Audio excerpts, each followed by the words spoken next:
My mother said it in front of everyone, casual as sprinkling salt on a wound. She told me to stop relying on the family. I did not argue. I did not cry. I simply nodded and quietly packed.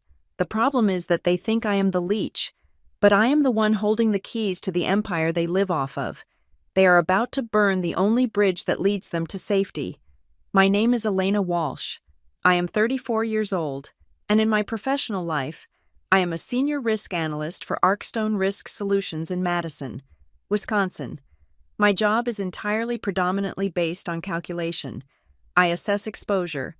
I calculate the probability of catastrophic failure. I look at a structure, whether it is a corporate merger or a precarious investment portfolio, and I tell the client exactly where the cracks are before the whole thing collapses under its own weight. I am very good at my job because I do not let emotion cloud the data. I see the world in red flags and safety margins. It is a skill set I cultivated not for corporate America, but for survival in the dining room of a 2-story colonial house in Pinebrook. The irony of my profession was not lost on me as I sat at my mother's dining table for the holiday lunch. If this gathering were a client portfolio, I would have advised immediate liquidation of assets and a total cease and desist on all operations. The table looked perfect. It was a scene ripped straight from the pages of a high-end lifestyle magazine. There was the roast duck, glazed to a mahogany shine. There were the roasted root vegetables, dusted with fresh thyme. There was the silver cutlery, polished until it gleamed under the chandelier light, and the heavy linen napkins folded into crisp, architectural swans. My mother, Deborah Walsh, cared deeply about optics, to the outside world, to the neighbors walking their dogs past the front window. We were the picture of the American dream. Inside, the air was so tight it felt like it could snap a rib. We had been eating in a silence that was not peaceful. It was the heavy pressurized silence of a submarine taking on water. I focused on cutting my duck. The knife scraped against the porcelain. That was the only sound in the room until my mother reached for her wine glass. It was a Pinot Noir, a 2018 vintage from the Willamette Valley. I knew this because I had bought the case. I watched her hand, manicured and steady, lift the crystal. She took a long sip, her eyes scanning the table but landing nowhere, staring through us rather than at us. Then, she set the glass down. The sound was sharp. Glass against ceramic coaster. "You know, Elena," she said. Her voice was conversational, light, almost breezy. It was the tone she used when she was discussing the weather or a sale at the department store. "I have been thinking." I stopped chewing. I did not look up immediately. I felt the familiar tightening in my chest, the body's primitive warning system alerting me to an incoming threat. "About what, Mom?" "About your attitude," she said. She picked up her fork and poked at a roasted carrot. "It is just too much. The hovering, the constant need to insert yourself. I think it is time you step back." She looked up then, her eyes locking onto mine with a cold, flat precision. "You really need to stop relying on the family." The room seemed to tilt on its axis. For a second, I thought I had misheard her. I thought perhaps I had suffered a stroke or a sudden auditory hallucination. I looked around the table, waiting for the punchline, waiting for someone to laugh at the absurdity of the statement. My father, Kenneth, did what he has done for the last 30 years. He became invisible. He hunched his shoulders, shrinking into his cashmere sweater, and focused entirely on sawing a piece of meat that was already cut. He was the classic enabler, the man who believed that peace was simply the absence of noise, regardless of the cost. If he stayed quiet, he survived. That was his strategy. My older brother, Grant, suddenly found the label on the salad dressing bottle fascinating. He turned it over and over in his hands, avoiding my gaze. Grant, who was 38 and currently between entrepreneurial ventures, sat there in a button-down shirt that I knew for a fact I had paid for 3 Christmases ago. My younger brother, Lucas, did not look away. He smirked. It was a small, tight curvature of the lips, barely visible, but I saw it. He took a bite of a roll and chewed slowly, enjoying the spectacle. "Excuse me," I said. My voice was steady, but it sounded strange to my own ears, detached, as if I were speaking from underwater. "You heard me," Deborah said, taking another sip of the wine I bought. "You are 34. Elena, it is becoming pathetic.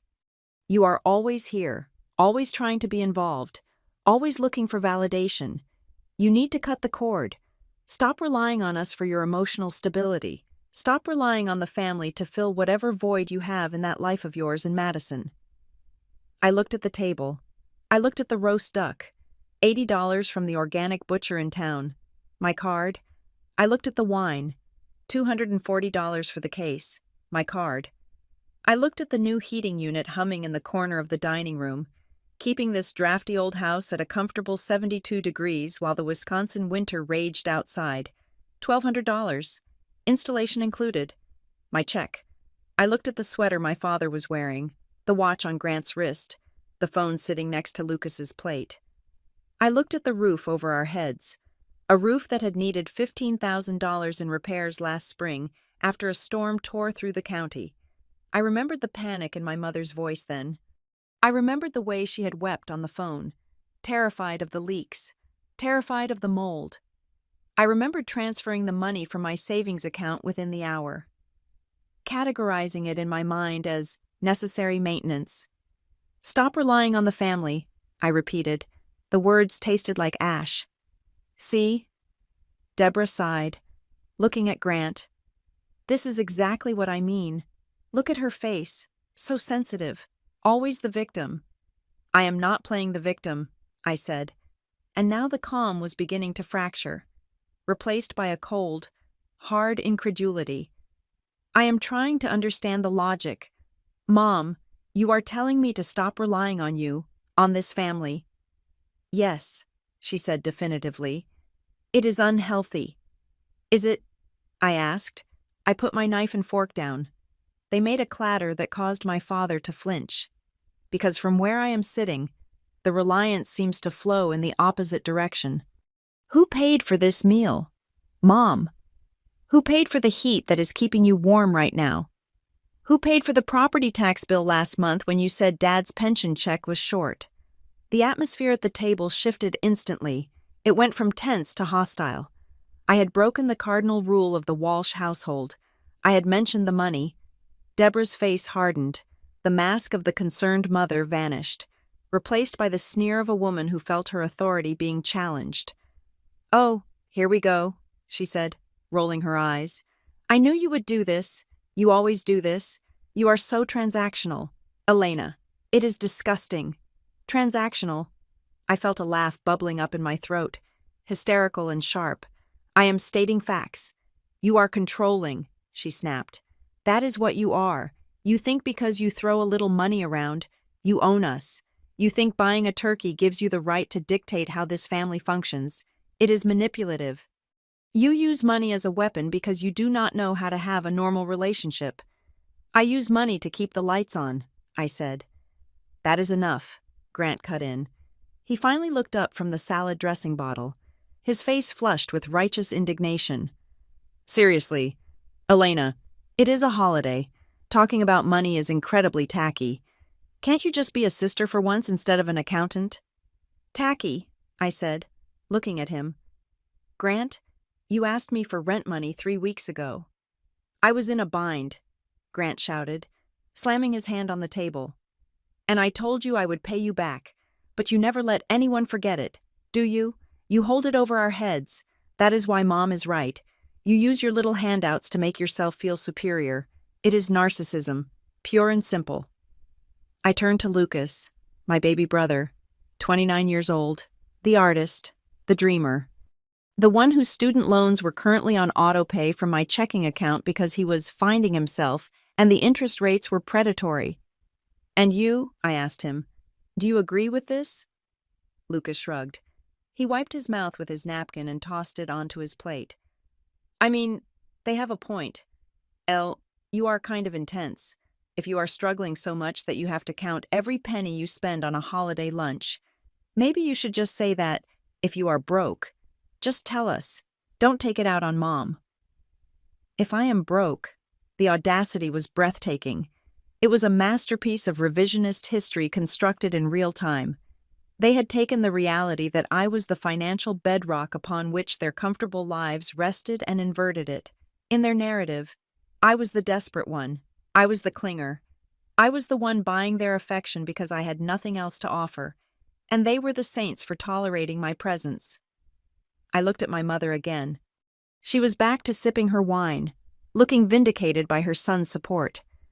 She did not look like a woman who was afraid of losing her safety net. She looked like a woman who believed the net was her birthright, and that the person holding it up was merely a servant who had gotten too uppity. I realized then that it was not just ungratefulness, it was resentment. They hated me. They hated me because they needed me. Every check I wrote was a reminder of their own inadequacy, and rather than be grateful, they chose to despise the source. I was not a daughter to Deborah. I was not a sister to Grant and Lucas. I was a wallet with a heartbeat. I was a utility, like the electricity or the water, and like a utility. I was only noticed when I flickered. They wanted the power, but they resented the meter reader, and now they were trying to cut the meter reader out, convinced that the power would just keep flowing by magic. I felt a strange sensation wash over me. It wasn't sadness. I had expected sadness. I had expected to cry, to plead, to pull out my phone and show them the bank transfers, to beg them to see everything I did for them, but the tears did not come. Instead, I felt a cooling sensation. It started in the center of my chest and radiated outward to my fingertips. It was the feeling of a risk assessment completing. The data was in. The probability of this investment ever yielding a return was 0%. The exposure was 100%. The only logical move was total divestment. I looked at the half-eaten duck on my plate. I looked at the condensation on the wine glass. I looked at the faces of the people who shared my DNA. My father, still staring at his plate, refusing to meet my eyes. Grant, looking smug and self-righteous. Lucas, bored and dismissive. And Deborah, waiting for my apology, waiting for me to grovel, to promise to be less transactional, to write another check to prove that I was good, that I was loyal, that I was worthy of the name Walsh. I took a deep breath. The air in the room smelled of rosemary and expensive perfume and rot. I placed my hands on the edge of the table. "Okay," I said. The word hung in the air. Deborah blinked, slightly confused. She had expected a fight. She had expected a long, drawn-out argument where she could play the martyr and I could play the villain, ending with me apologizing and buying dessert. She was not prepared for agreement. "Okay," she asked, her brow furrowing. I pushed my chair back. The legs scraped against the hardwood floor. A harsh, grating sound that made everyone jump. I stood up. I smoothed the front of my dress. I picked up my purse from the floor beside me. "You are right, Mom," I said. My voice was calm. It was the voice I used in boardrooms when I delivered bad news to CEOs who thought they were invincible. It was a voice devoid of tremor, devoid of heat. It was the voice of absolute finality. I have been relying on this family too much. I have been using money to control you. I have been toxic, and if you want me to stop relying on you, then I will respect your wishes." "Where are you going?" Grant asked, his smugness slipping just a fraction. "We haven't had pie." "I am leaving," I said. "I am going to stop relying on you for company. I am going to stop relying on you for holiday memories. I am going to give you exactly what you asked for." I looked at Deborah one last time. "You want independence from me. You have got it." "Elena, sit down," my father said, speaking for the first time. His voice was weak, pleading. "Don't make a scene." "There is no scene, Dad," I said. "Mom asked me to do something. I am doing it." I turned my back on the table. I walked out of the dining room, through the foyer where the family photos hung photos that I had paid to have framed. I grabbed my coat from the rack. "If you walk out that door," my mother called out, her voice rising, sharp and shrill. "Do not expect us to come running after you. You are being childish. Elena, you are ruining Christmas." I buttoned my coat. I did not look back. I opened the heavy oak front door and stepped out into the biting Wisconsin cold. "Okay," I whispered to the empty porch. "I will stop." I closed the door behind me. The latch clicked shut. It was the quietest sound in the world, and yet it sounded like the striking of a match. The cold air of the porch hit me like a physical blow, shocking my lungs, but it was nothing compared to the clarity that was currently crystallizing in my mind. I stood there for a moment, my hand still hovering near the brass knocker, listening to the muffled sounds of the house I had just exiled myself from.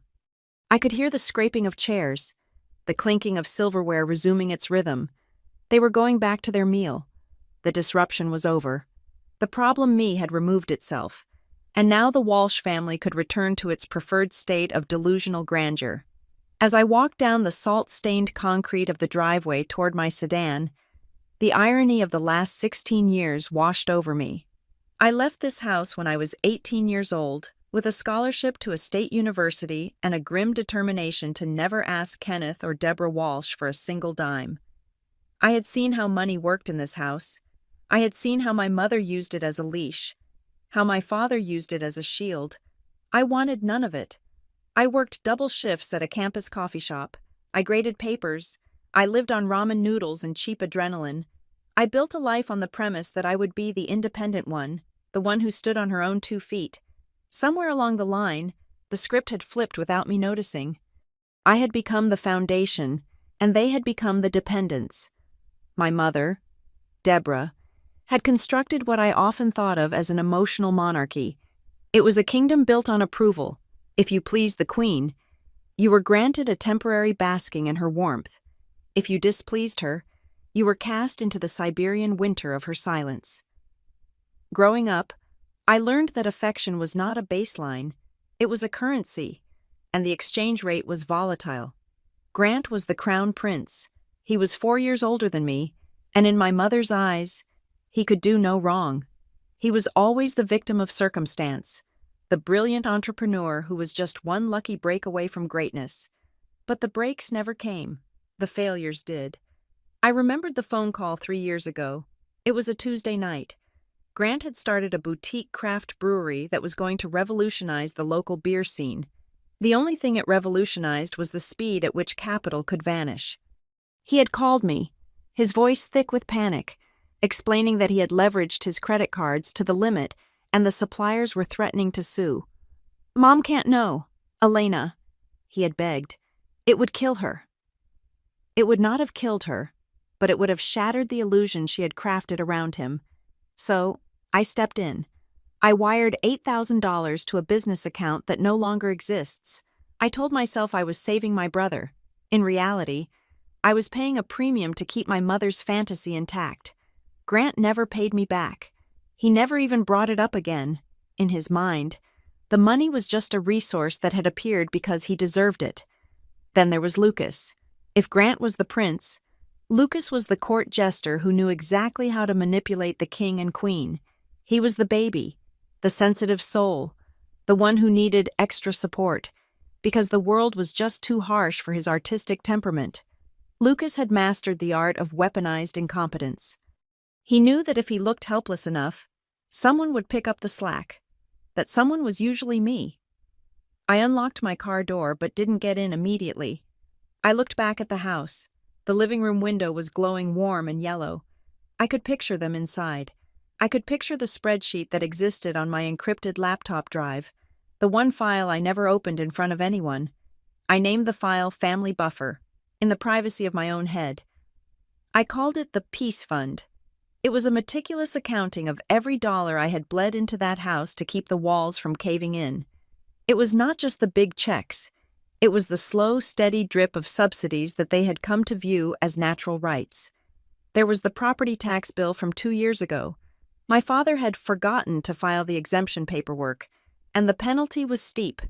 I paid $3,400 to the county treasurer to keep a lien off the house. There was the roof.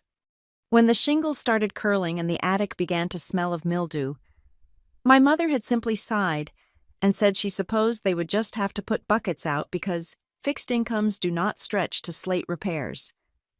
I hired the contractors. I paid the $12,000 invoice. I even paid for the upgraded insulation so their heating bills would be lower. There was the health insurance. My father's heart condition required a specific blood thinner that their basic Medicare plan barely touched. Every 90 days, I transferred $600 to my father's checking account. The memo line always read, "Gift." It was not a gift. It was a subscription fee for his survival. And Lucas, my sweet, manipulative brother Lucas, he was ostensibly working on a master's degree in digital media, a program that seemed to stretch on indefinitely. I was the authorized payer on his university portal. I paid the semester fees. I paid the technology levies. I paid for the high-end laptop he claimed was essential for his rendering software, the same laptop I suspected was used primarily for gaming and streaming movies. I had done all of this for a simple, pathetic reason. I thought that if I provided enough value, I would be indispensable. I thought that if I paved the road they walked on, they might occasionally look down and appreciate the asphalt. I was wrong. The more I gave, the less they saw it as a gift. It became an entitlement.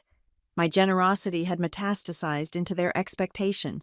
To them, I wasn't a benefactor. I was a utility. When you flip a light switch, you do not thank the power company. You only curse them when the bulb stays dark. Today, at lunch, I had dared to flicker, and they had tried to replace me. I sat in the driver's seat and closed the door, sealing myself inside the quiet leather interior. The silence here was different. It was clean. My hands gripped the steering wheel, sensing the texture of the leather. My mind drifted to the one asset that terrified me the most, the one piece of leverage that was so large, so devastating, that its existence was the only thing keeping me from screaming. Kestrel Ridge Lodge, the family legend, repeated at every Christmas party and every Thanksgiving dinner, was that the lodge was the Walsh legacy. It was a stunning A-frame cabin sitting on 3 acres of prime waterfront property on Lake Kestrel, about 2 hours north of here. My grandfather had built the original structure, and my parents treated it like their ancestral manor. It was where they spent their summers. It was where Grant took his dates to impress them. It was where Lucas went to find his muse. They projected an image of landed gentry, of old money that held onto vacation homes through generations. The truth was a rotting pile of paperwork that sat in a fireproof box in my apartment in Madison. 5 years ago, Kestrel Ridge was on the auction block. My parents had leveraged the property twice to cover Grant's earlier failures and to pay for a lifestyle they could not afford. They had stopped paying the property taxes 3 years prior to that. The county had initiated foreclosure proceedings. I found out by accident when a notice was sent to the house while I was visiting, and I saw the sheriff's seal on the envelope. I remembered the terror in my mother's eyes that day. For the first time, her mask had slipped completely. "We will lose our standing," she had whispered. "Everyone in town knows that place is ours. If we lose it, we are nothing." She didn't care about the house. She cared about the optics. So, I fixed it. I drained my savings. I liquidated a portion of my stock portfolio. I hired a lawyer named Carmen Hayes, a woman who was as sharp as a razor and twice as cold. We negotiated with the bank. We negotiated with the county. I paid off the liens. I paid off the back taxes. I paid off the secondary mortgage. But Carmen had insisted on a structure that my parents, in their desperation, had barely read. They signed the papers because they wanted the problem to go away. They signed because they assumed I was just being a good daughter, cleaning up their mess like I always did. Technically, on public record, the deed was held in a trust to protect the family privacy, but the beneficiary of that trust, the sole entity with the power to revoke usage rights and liquidate the asset, was not Kenneth Walsh. It was not Deborah Walsh. It was Elena Walsh. I owned the roof over their vacationing heads. I owned the dock where Grant parked his boat. I owned the fireplace where my mother posed for her holiday cards. I had never exercised that power. I never even mentioned it. I let them play pretend. I let them strut around the lake, telling the neighbors about our family cottage, because I wanted them to feel secure. I wanted to believe that by saving their sanctuary, I was buying my place at their table. I looked at the house again through the windshield. The snow was beginning to fall harder now, dusting the hood of my car with white powder. They had told me to stop relying on the family. They had told me I was controlling. They had told me I was nothing but a checkbook. I reached for the ignition, but before I pressed the button, I saw movement in the front window. Grant and Lucas were standing there, watching my car. I could not hear them, but I knew the cadence of their body language. I saw Grant gesture vaguely with his hand, a dismissive wave. I saw Lucas laugh. I imagined what they were saying. It was likely the same thing they always said when I asserted a boundary that eventually collapsed under the weight of my own guilt. She is just throwing a tantrum. Give her a week. She will be back to fix the radiator. She will be back to pay the tuition. She needs us too much. A smile touched my lips. It felt foreign, tight, but genuine. It was not a smile of amusement. It was the smile of a demolition expert who has just realized the building is already wired, and the detonator is sitting in her lap. "No," I said softly to the glass that separated me from them. "Not this time." I pressed the start button. The engine purred to life, a low, steady rumble of refined engineering. I shifted the car into reverse. The backup camera flickered on, showing the distorted, wide-angle view of the house receding behind me. I did not slam on the gas. I did not peel out of the driveway in a fit of rage. I drove slowly, deliberately, navigating the suburban streets with the precision of a woman who has nowhere to be but her own life. I checked the time on the dashboard. It was 2 o'clock in the afternoon. The banks were closed for the holiday. The county offices were closed. The utility companies were running on automated systems. That was fine. Automation was my specialty. I turned onto the highway, merging into the sparse traffic heading south toward Madison. The heater kicked in, blowing warm air over my cold hands. I thought about the family buffer spreadsheet. I thought about the Peace Fund. I decided that peace was too expensive. It was time to audit the account, and this time, the audit would be total. The road ahead was gray and straight, cutting through the winter landscape. For the first time in years, I did not feel the crushing weight of obligations sitting in the passenger seat. I felt light. I felt dangerous. I reached over and turned on the radio. It was playing a generic holiday pop song, something about coming home. I turned the volume down until it was just a hum. I didn't need a soundtrack. I needed to concentrate. As the mileage between me and Pine Brook increased, I began to formulate the sequence of events. First, the utilities, then the recurring transfers, then the credit freeze. And finally, when they were cold and desperate and confused, we would talk about the lodge. We would talk about Kestrel Ridge. I glanced in the rearview mirror one last time, though the town was long gone, swallowed by the horizon and the snow. "You wanted independence," I said to the empty car. "I hope you can afford it." The highway was a gray ribbon unspooling beneath my tires, stretching out into the flat, white horizon of Wisconsin. The snow had started to stick, transforming the landscape into a blurred sheet of static. But inside the car, the only weather was the relentless, vibrating storm emanating from my center console. My phone would not stop buzzing. It rattled against the hard plastic of the cup holder. It was a rhythmic, aggressive sound, like an angry insect demanding to be let out. I did not look at the screen, but I knew the choreography of the notifications. I knew the sequence. First, it would be my mother, calling to demand I turn the car around, her voice likely pitched somewhere between rage and performative victimhood. Then, it would be Grant, calling to scold me for upsetting her, for ruining the aesthetic of the holiday. Finally, there would be texts from Lucas, little digital barbs meant to hook into my guilt and reel me back in. I kept my eyes on the road. The windshield wipers swiped back and forth, a steady metronome counting down the miles between who I was at that table and who I was becoming. I waited for the crash. I had seen enough movies and read enough novels to know how this scene was supposed to go.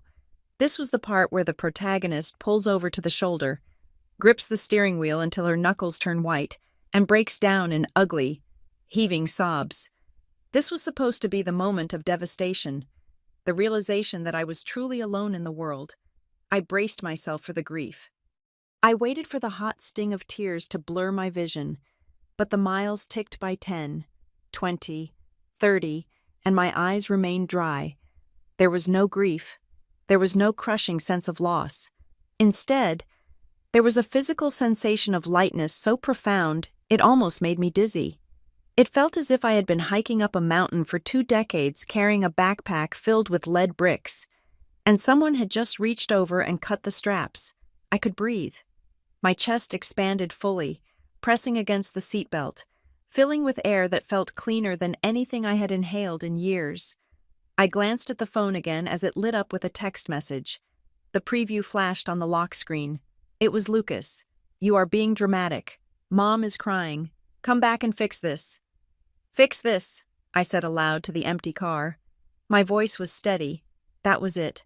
That was the summary of my existence in their eyes. I was not a person. I was the fix. I was the mechanic who came in to tighten the bolts and grease the gears so the machine of their dysfunction could keep grinding along. They did not miss me. They missed the maintenance. They were not panicking because their daughter and sister was gone. They were panicking because the service engine light had just turned on. "They only miss me when the power is about to be cut," I whispered. I drove the remaining 40 miles in silence. By the time I reached the outskirts of Madison, the sky had turned a bruised purple. The early winter twilight settling over the city, I navigated the familiar streets to my apartment complex. It was a modern building, sharp angles and glass, a place that my mother called sterile and my brother Grant called soulless. I pulled into my assigned parking spot in the underground garage. The heavy concrete pillars, the hum of the ventilation system, the swipe of my key fob. These things were usually mundane. Tonight, they felt like fortifications. I took the elevator up to the 4th floor. I walked down the quiet hallway. I unlocked my door and stepped inside. The air in my apartment smelled of lemon verbena and silence. I stood in the entryway and just looked. The hardwood floors were clean. The throw blanket on the sofa was folded exactly how I had left it. There were no dishes in the sink. There was no passive-aggressive tension hanging in the air. There was no one here waiting to critique my outfit, or ask for a loan, or tell me I was taking up too much space. For years, I had let them convince me that this life, my life, was sad. They painted my independence as isolation. They made me feel that coming home to an empty apartment was a failure, a sign that I was unlovable. Now, standing here, I saw it for what it was. It was not isolation. It was sanctuary. It was proof. I walked into the bathroom and turned on the harsh vanity lights. I leaned over the sink and looked at myself in the mirror. I scrutinized the woman staring back. I looked for the heartbreak. I looked for the shattered daughter. I did not see her. I saw a woman with dark hair and tired eyes. Yes, but the eyes were clear. The set of the jaw was firm. I looked at myself and realized that for the last 16 years, I had not been a victim of bad luck or a difficult family dynamic. I had been a mark. I had been the target of a long con, perpetrated by the people who were supposed to protect me. "You were not unloved," I told my reflection. "You were just under contract." And the contract had just been voided. I walked out of the bathroom and sat down on the edge of my sofa. I pulled my phone out of my coat pocket. It was still warm from the battery working overtime to process the incoming barrage of communication. I swiped the screen open. 7 missed calls from Mom. 4 missed calls from Grant. 12 text messages from Lucas. 1 voicemail from my father. I did not listen to the voicemail. I did not read the texts. I did not want to hear their voices in my head anymore. I wanted silence. I went into the settings menu. My thumb hovered over the Do Not Disturb toggle. I flipped it. The moon icon appeared in the corner of the screen. A small digital shield. But that was not enough. Silence was temporary. I needed a wall. I opened my contact list. I scrolled to Deborah Walsh. I tapped the information icon. I scrolled down to the bottom in red letters. Block this caller. I pressed it. A confirmation box popped up, asking if I was sure. I did not hesitate. I tapped Block Contact. I did the same for Grant. Block Contact. I did the same for Lucas. Block Contact. Then I scrolled to Dad. My thumb paused. I felt a flicker of the old guilt, a small, weak pulse of hesitation. My father was not malicious. He was not the one who fired the arrows. He just stood by and watched them land. He was the quiet one. He was the one who would sneak me a candy bar after Mom sent me to my room without dinner. But he was also the one who sat there today and said nothing while his wife told me I was a leech. He was the one who enjoyed the heat I paid for and the medicine I bought, all while letting me be the villain. Silence is not neutrality. Silence is complicit. By saying nothing, he had chosen his side. He had chosen the path of least resistance, and that path led away from me. I pressed block contact. The list was grayed out. The digital noise ceased. The device in my hand was no longer a leash. It was just a piece of glass and metal. I set the phone down on the coffee table. I stood up and walked to my small home office area in the corner of the living room. I sat down in my ergonomic chair, another thing I had bought for myself because I valued my spine. Unlike my family who expected others to carry them, I opened my laptop. The screen came to life, the white light illuminating the dark room. I did not turn on the overhead lights. I liked the shadows. They felt appropriate. I cracked my knuckles. It was a habit I usually suppressed. But tonight, I let the sound echo in the room. I placed my hands on the keyboard. I felt like a surgeon scrubbing in. I felt like a pilot running the pre-flight check before a steep ascent. "The contract has expired," I murmured. I made a silent vow then and there. I would not scream. I would not slash tires. I would not go on social media and air the family laundry. I would not stoop to their level of emotional brawling. Revenge, for me, would not be an act of aggression. It would be an act of cessation. I would simply stop catching them. I would remove the net. I would remove the scaffolding. I would let gravity take over. If they could fly on their own, as they claimed they could, then they would be fine. If they crashed, it would be because they had built their lives on air. I navigated to my file manager. I right-clicked on the desktop and selected New Folder. I named it Evidence. I stared at the folder icon for a moment. This was the most important step. In the past, whenever I tried to set a boundary, my mother would gaslight me. She would rewrite history. She would claim she never asked for money, or that I had offered it, or that I was remembering things wrong because I was too sensitive. Not this time. This time, there would be a paper trail. This time, the truth would be immutable. I began to drag files. I opened my banking portal. I downloaded the statements for the last 5 years. I renamed them by year and month. I dragged them into the folder. I opened my email archive. I searched for grant and loan. I found dozens of threads, the pleas, the promises to pay back, the excuses when the deadline passed. I printed them to PDF. I dragged them into the folder. I searched for Lucas and tuition. I found the confirmation emails from the university bursar's office, the ones sent to me because my email was the primary contact for billing. I dragged them into the folder. I searched for Mom and urgent. The results were a scrolling list of crises: the roof, the car repair, the medical deductible, the time she needed a dress for a wedding she couldn't afford to attend. I saved every receipt. I saved every transfer confirmation number. I worked for 2 hours. The only sound in the apartment was the clicking of the mouse and the tapping of keys. It was methodical work. It was data entry. It was risk assessment in reverse. I was cataloging the losses I had already sustained to prevent any future exposure. I created a subfolder named Lodge. Into this folder, I moved the most dangerous documents of all: the tax redemption certificates, the mechanics' liens releases, the correspondence with Carmen Hayes, my lawyer, the scan of the springing transfer agreement that my parents had signed with shaking hands 5 years ago. I looked at the file names: Walsh Lodge Deed Transfer Trigger Clause PDF. This was not just paperwork. This was the nuclear option. When I was finished, the folder contained hundreds of files. It was a gigabyte of proof that I was not the parasite. It was a digital monument to my exploitation. I backed the folder up to the cloud. Then I backed it up to an external hard drive. Then I encrypted both. I closed the laptop. The room went dark again. Save for the city lights filtering in through the blinds, I stood up and walked to the kitchen. I poured myself a glass of water from the tap.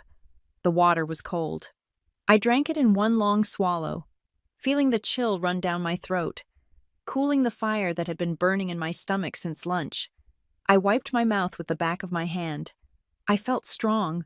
I felt terrifyingly capable. I looked toward the window, looking north, back toward Pinebrook, back toward the house where the heating system was currently running on a bill that was in my name, where the internet they were using to badmouth me was paid for by my credit card. "You want independence?" I whispered into the quiet dark. "Okay, you have got it." The blue light of the laptop screen was the only illumination in my living room, casting long, sharp shadows against the wall. I felt like a hacker in a spy movie, except I was not breaking into a foreign government's mainframe. I was breaking out of my own family's parasitic embrace. I opened the spreadsheet. Family Buffer, seeing it on the high-resolution display, stripped of the emotional fog of the holidays, was like looking at a crime scene photo. The columns were red. The rows were endless. It was not a budget. It was an autopsy of my financial independence. I scrolled down, my eyes tracking the recurring monthly expenses that I had absorbed so gradually that I had ceased to feel their weight. Rent assistance, tuition, utilities, insurance, streaming services, cell phone plans. It was a map of exploitation. I cracked my knuckles again.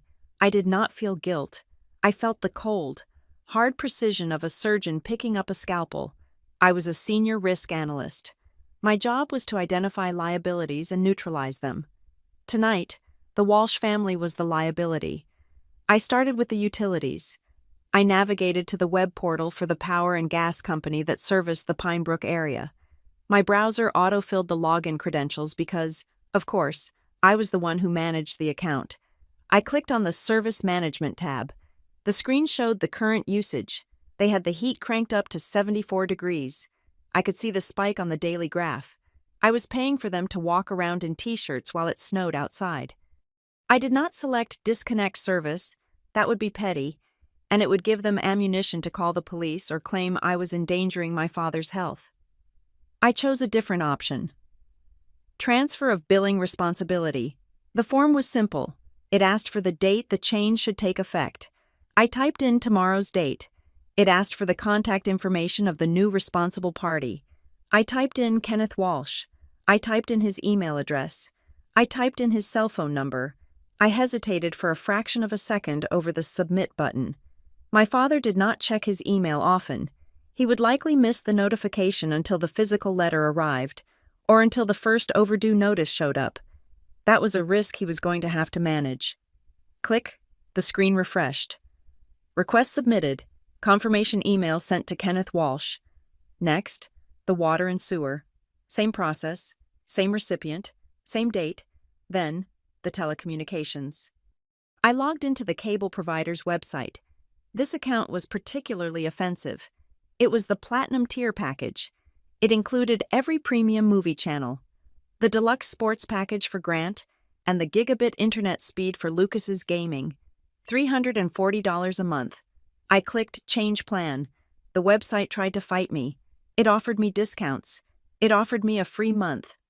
A chatbot popped up in the corner, asking, "Elena, are you sure you want to make changes today?" I typed, "I no longer reside at this address." It was the truth. I did not reside there emotionally, and I certainly was not going to reside there financially. I selected Cancel Service. The system warned me about early termination fees. I checked the contract date. The contract had expired 4 months ago. We were month to month. There were no fees. The final confirmation screen appeared. "Your service will be disconnected at 12 midnight. I pressed Confirm. Grant would lose his sports channel in less than 5 hours. Mom would lose her premium movies. Lucas would lose his high-speed connection to the virtual world. Good. Maybe they could talk to each other. I moved on to the banking portal. This was where the bleeding was most direct. I logged into my primary checking account and navigated to Scheduled Transfers. There it was, right at the top. Grant Assistance. I clicked on the details. I had set this up 2 years ago. The memo line said, Temporary help. It was set to transfer $400 on the first of every month. I did the math in my head. 2 years, 24 months, $9,600. That was a down payment on a house. That was a trip to Europe. That was my retirement fund. I hovered my mouse over the trash can icon. My finger twitched.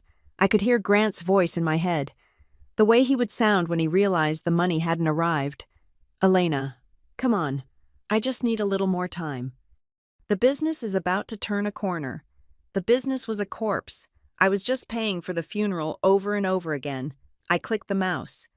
Are you sure you want to delete this recurring transfer? Yes, I said to the screen. The line item vanished. The balance on the screen remained the same. But the future balance, the one that mattered, just grew. Next, the insurance. I opened the app for my car insurance provider. I had a multi-car policy. It was cheaper that way. Mom had said, we get a bundle discount. I scrolled down to vehicles. There was my sedan, and there, below it, was a 2018 Ford F-150. Grant's truck. I clicked Edit Policy. I selected the truck. I selected Remove Vehicle.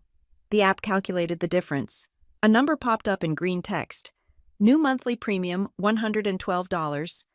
My current premium was nearly $300. I had been paying almost $200 a month to insure a vehicle I did not drive. For a driver who had 2 speeding tickets on his record tickets that I had paid the fines for to keep his license from being suspended. I confirmed the change. The green number locked in. I took a deep breath. My lungs filled with air, and for the first time in years, the breath didn't catch on a snag of anxiety. It was a physical release, a tangible drop in pressure. Now for Lucas. I opened a new tab. The university student portal. The interface was clunky, designed by the lowest bidder. I had to go through a 2-factor authentication process just to get in. I navigated to student accounts. I saw the balance for the upcoming spring semester, $12,000. I saw the payment method saved on file. There was only one, a Visa ending in 4092, my card. I saw the checkbox marked Authorized Payer. Lucas had given me this access so I could help him out with books and fees. He had never once logged in to pay a bill himself. I clicked Manage Payment Methods. I deleted the card. Then I went to Payer Access. I saw my name listed. I clicked Remove. The system asked for a reason. I didn't type one. I just confirmed. Lucas would get an email notification within minutes. Your authorized payer has been removed. He would probably think it was a glitch. He would call me in the morning, acting confused, acting innocent. I wouldn't answer. I was not done. There was one more direct line to sever. My mother's credit card. It was an authorized user card on my primary travel rewards account. I had given it to her 3 years ago for emergencies. I opened the credit card statement. I scrolled through the recent transactions. Pinebrook Liquor and Wine, $80.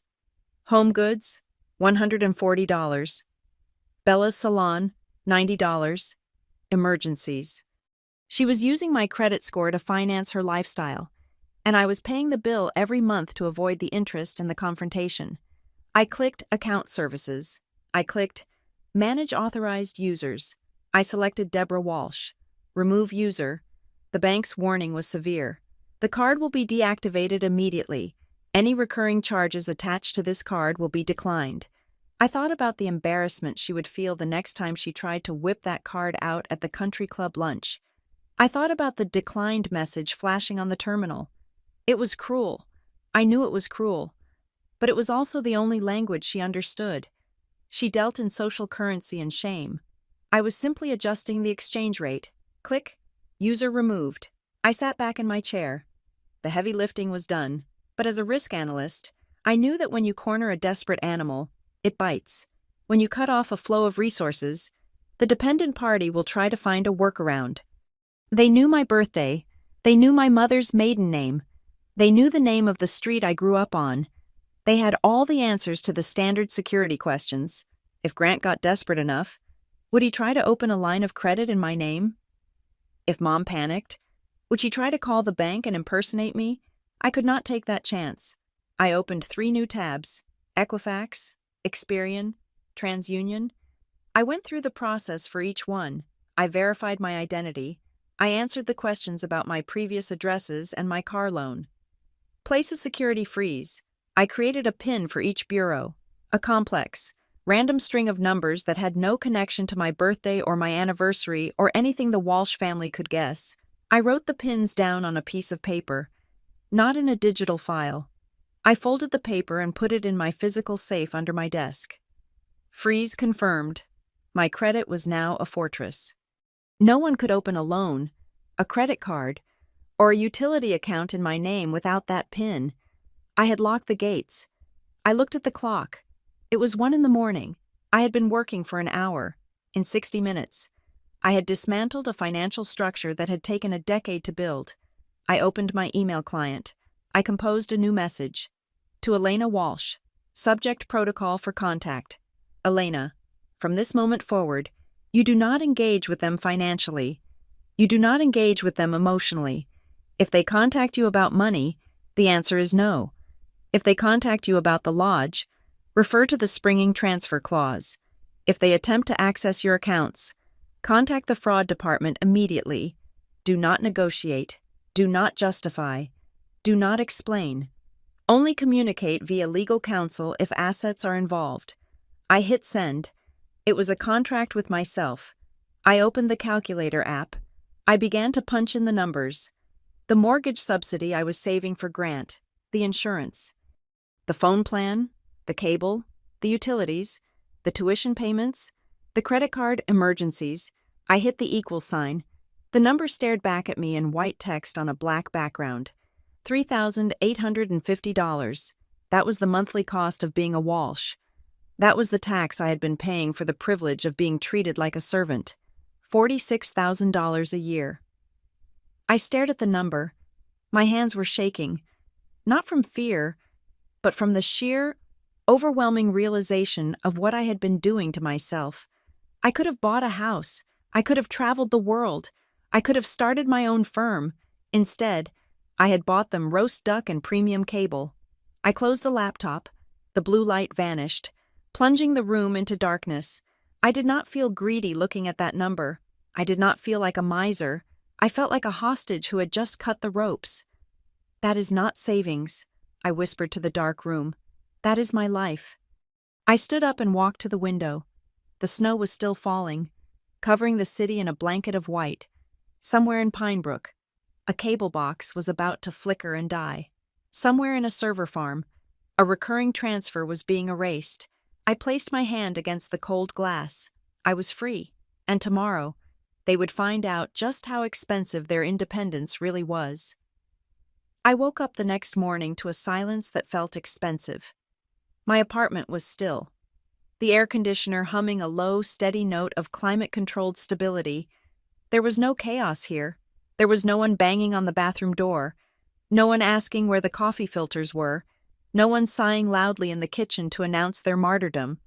I made myself a cup of dark roast coffee. I stood by the window and watched the Madison traffic crawl along the snowy streets below. It was a Tuesday. For the rest of the world, it was just a workday. For the Walsh family, it was the first day of the Ice Age. I picked up my phone. I had kept the blocks in place, but I had left the blocked messages folder accessible. I needed to monitor the threat level. It was a professional habit. You do not simply ignore a volatile variable. You track it. The first message had come in at 7:30 in the morning. It was from my mother. Call me right now. You are acting like a child. This is ridiculous. I took a sip of coffee. The irony was rich. She called me a child. Yet she was the one demanding attention because the world was no longer catering to her whims. She did not ask if I was safe. She did not ask why I had left. She demanded compliance. I archived the message without replying. By 10 o'clock, I was at my desk at Arkstone Risk Solutions. I was reviewing an actuarial table for a mid-sized logistics firm that was operating with too much debt. The parallels to my own biological family were not lost on me, but I pushed them aside. I was paid to be objective here. My phone vibrated on the desk. It was a notification from my insurance provider. A secure message. Policy update vehicle removed. Adjustment processed. 10 minutes later, the voicemail notification popped up. It was from a number I did not recognize, which meant it bypassed my block list. I put my headset on and clicked play. Elena. It was Grant. His voice was high, tight with a mixture of panic and fury. There was wind noise in the background, the sound of cars rushing by. "What the hell did you do? I just got pulled over on the interstate. The cop ran my plates. He said the insurance is void." Void. He almost impounded the truck. Elena. I had to talk my way out of it for 20 minutes. I am standing on the side of the road, freezing my hands off. You can't just cancel insurance without telling people that is illegal. Fix this. Call the agent and tell them it was a mistake. I took a sip of water. It was not illegal. I was the policyholder. He was a permitted driver on my policy. I had every right to remove a liability. And Grant was a liability. I imagined him standing on the shoulder of I-94, his breath puffing in the cold air. The state trooper writing him a citation for driving without proof of financial responsibility. For years, I had shielded him from this exact moment. I had paid the premiums. I had paid the deductibles. I had ensured that his bad luck never turned into legal consequences. Today, the shield was gone. I did not call the agent. I did not call Grant. I went back to my actuarial table. The logistics firm had a 40% chance of default in the next 2 quarters. Grant's probability of default was 100%. At noon, the next domino fell. Lucas, my younger brother, had been bragging for weeks about his New Year's plans. He was taking a group of his influencer friends up to Kestrel Ridge Lodge. He had promised them a luxury getaway. He had promised them a rustic chic experience with a roaring fire and gourmet hot chocolate, all engineered to look perfect on social media. I checked the weather report for the Kestrel Lake area. It was 7 degrees below zero with a wind chill of 20. I had canceled the automatic propane delivery yesterday afternoon. The local gas company was very efficient. When I told them I was the owner and I was closing the account for the season, they had likely remotely locked the regulator or simply canceled the scheduled fill-up that was due today. My phone lit up. It was Lucas. He was calling from a friend's phone. Clever enough to know I wouldn't answer his. I let it go to voicemail. Then I listened. "Elena, pick up. It is freezing in here. The thermostat is dead. The gas fireplace won't turn on. There is no hot water. We have been here for an hour and we can see our breath in the living room. My friends are freaking out. They are saying I lured them to a freezer. Dad said you messed with the utilities. Turn it back on. I cannot look like an idiot in front of these people." I deleted the voicemail. He called again immediately. This time, I answered. I needed to set the perimeter. "Hello?" I said, my voice calm, professional. "You crazy witch," Lucas screamed. "Turn the heat on. We are dying up here." "The account is closed." "Lucas," I said. I typed a sentence into my work report as I spoke. "I am not paying for the gas anymore. If you want heat, you need to call the provider and open an account in your own name. They will probably require a deposit and a credit check." "I don't have a deposit," he shrieked. "I am a student. You know I don't have that kind of money. You have to pay it. It is the family house." "It is my house," I corrected him. "And the heat is a service. Services cost money. You are ruining my trip. You are ruining everything. Why are you doing this?" "Lucas," I said, cutting through his hysteria with a voice like a knife through soft butter. "Adults pay for heat. If you cannot afford the gas, I suggest you put on a coat, or leave." I hung up. I stared at the phone for a second. I waited for the guilt. I waited for the image of my baby brother shivering to break my resolve. But then I remembered the $80 bottle of wine he had opened at lunch yesterday without asking. I remembered him mocking me for being intense while I paid his tuition. He was not freezing because I was cruel. He was freezing because he had assumed warmth was a natural law, not a purchased commodity. He was learning physics. The afternoon dragged on. I stayed at my desk, working through lunch. I was more productive than I had been in months. The mental bandwidth I usually dedicated to managing my family's crises, wondering if Dad took his meds, wondering if Mom was offended by my tone, wondering if Grant needed bail money, was suddenly free. I felt like a computer that had just closed 50 background applications. At 3 o'clock, my father weighed in. He did not call. He left a voicemail. That was Kenneth Walsh's style. Avoidance. Elena, his voice sounded weary, old. This has gone too far. Your mother is very upset. Grant is having a hard time. Look, we can talk about this, but you need to be reasonable. You cannot just cut people off like this. It is not how families work. Just turn the utilities back to the way they were, and we will discuss a budget. Okay, be reasonable. Be reasonable. That was the trap. In my family. Reasonable meant silent. Reasonable meant compliant. Reasonable meant I kept writing the checks and they kept treating me like a staff member. I did not reply. I forwarded the voicemail to the evidence folder on my laptop. It was proof that they knew I had stopped paying. They could not claim ignorance later. By 5 o'clock, the war had moved to a new front, social media. I did not have a Facebook account. I found it to be a security risk, but I had a burner account I used for background checks on potential clients. I logged in and navigated to Deborah Walsh's profile. There it was, posted 20 minutes ago. It is sharper than a serpent's tooth to have a thankless child. You give them everything. You sacrifice your own happiness. And in your hour of need, they turn their back on you, praying for strength today. The devil works hard, but a mother's love is stronger. Sad to see greed destroy a family. Below it, a chorus of comments from her friends. Oh, Deb, I am so sorry. Sending prayers. Is this about E? I always knew she was difficult. My mother was building a narrative.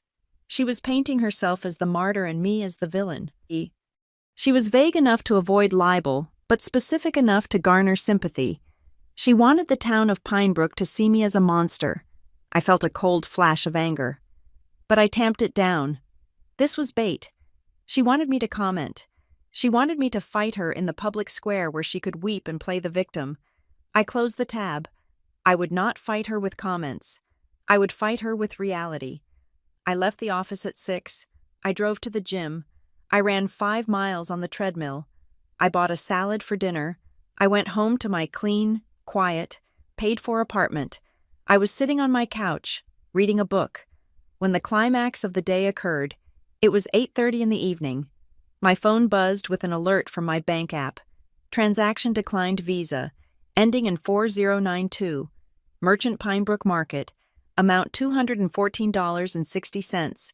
I stared at the screen. Pinebrook Market was the high-end grocery store in town.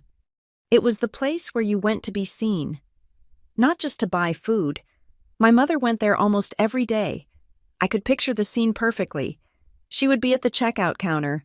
She would have a cart full of unnecessary luxuries, imported cheeses, organic produce, maybe a bottle of wine to soothe her nerves after a stressful day of being a victim. She would be chatting with the cashier, or perhaps a neighbor she had run into.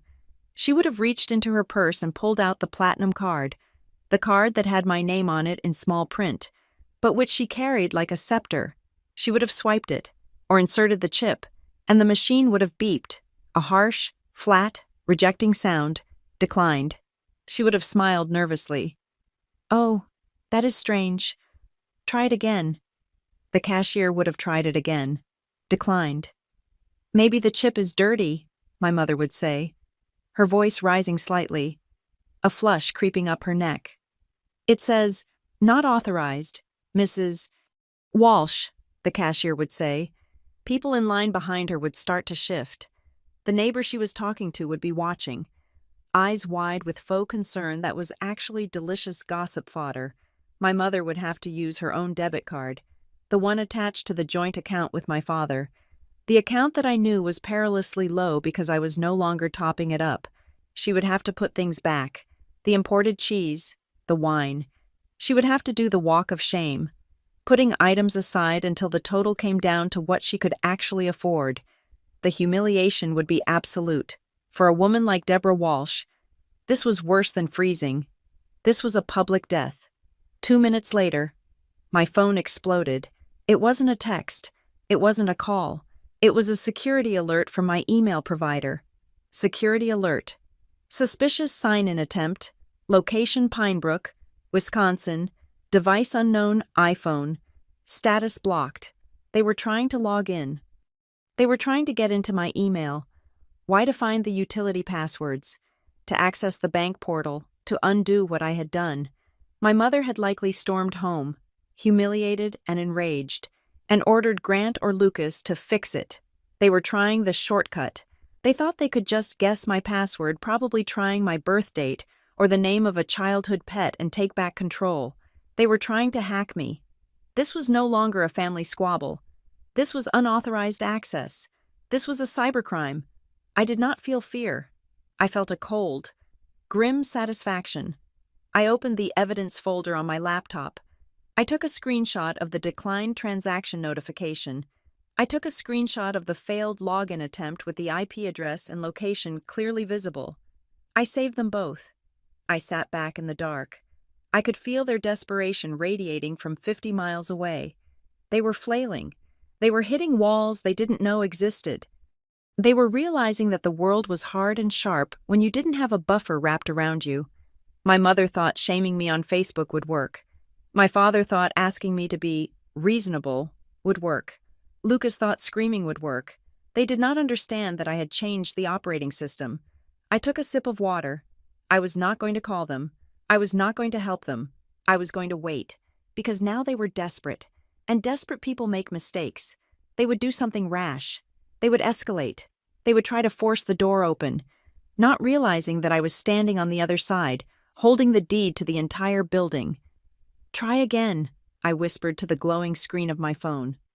"Go ahead. Break the law. Make it easy for me." I turned off the lamp. I went to bed.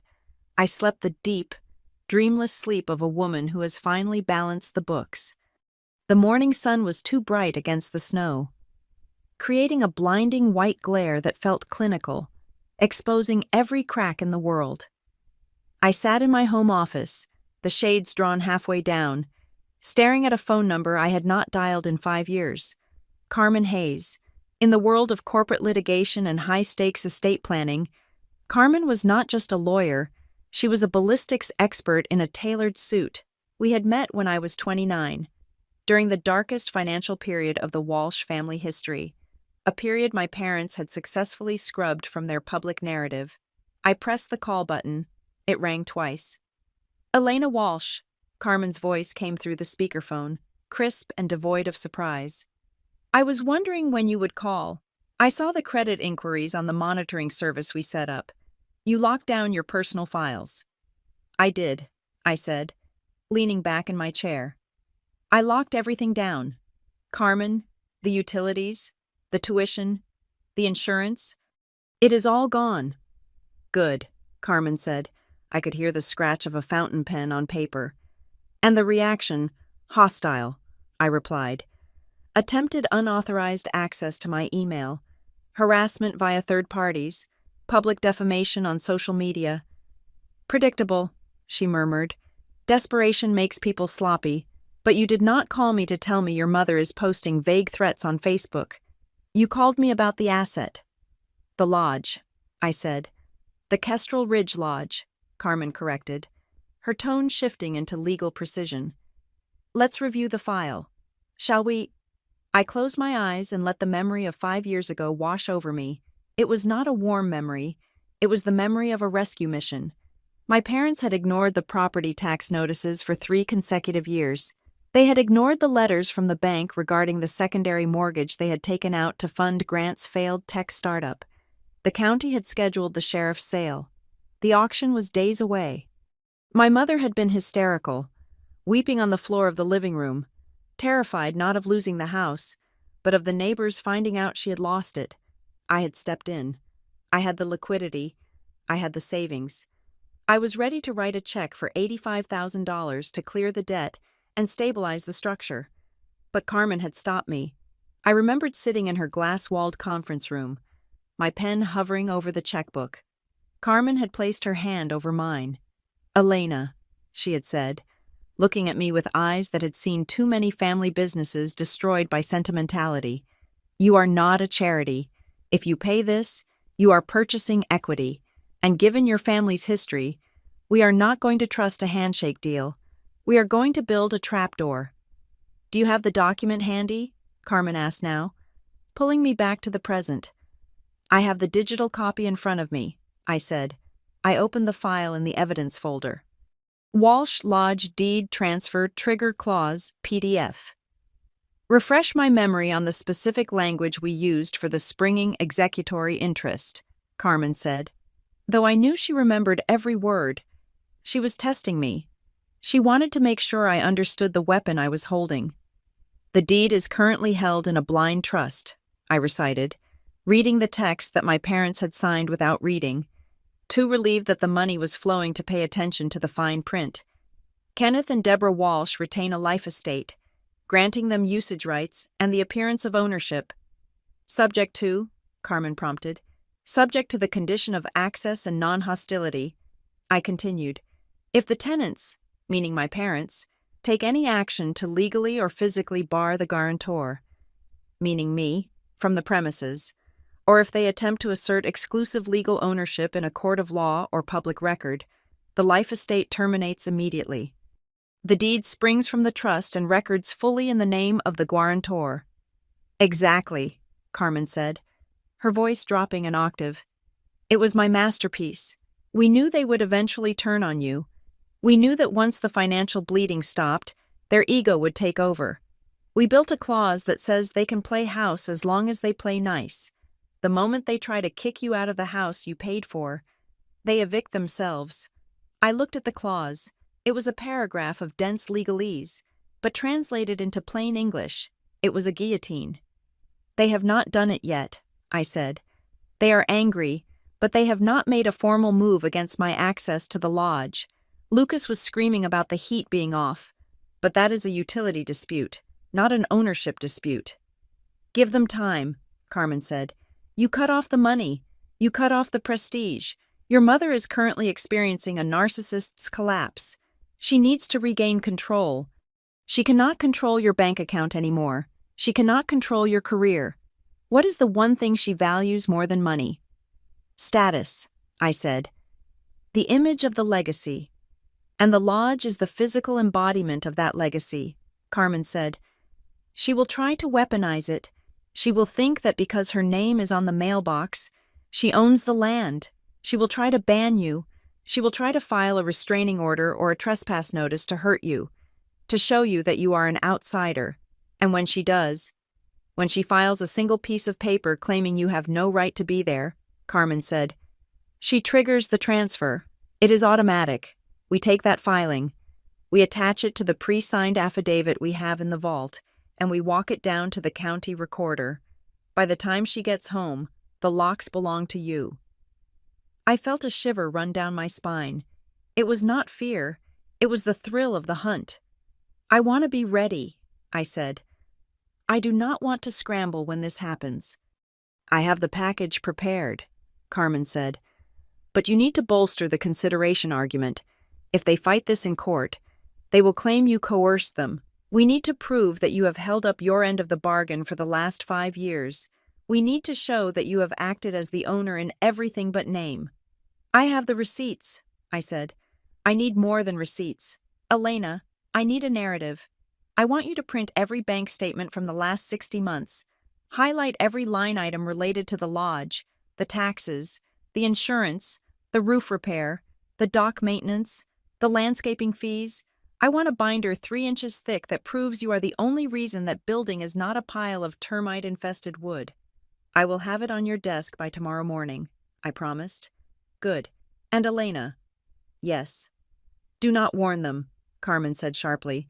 If you tell them about the clause, they will not pull the trigger. They will just make your life miserable in other ways. You have to let them walk into the trap. You have to let them believe they are striking a death blow against you. If they hit me with the law, they open the door for me. I repeated the advice she had given me years ago. Precisely. Silence is your best strategy. Let them scream. You just document. We ended the call. I spent the next 4 hours turning my printer into an industrial production line. I went through the banking portal again, but this time I was digging deeper than the monthly allowances. I found the cashier's check for $85,000 from 5 years ago. I found the $20,000 transfer for the foundation repair. I found the $6,000 for the new septic system.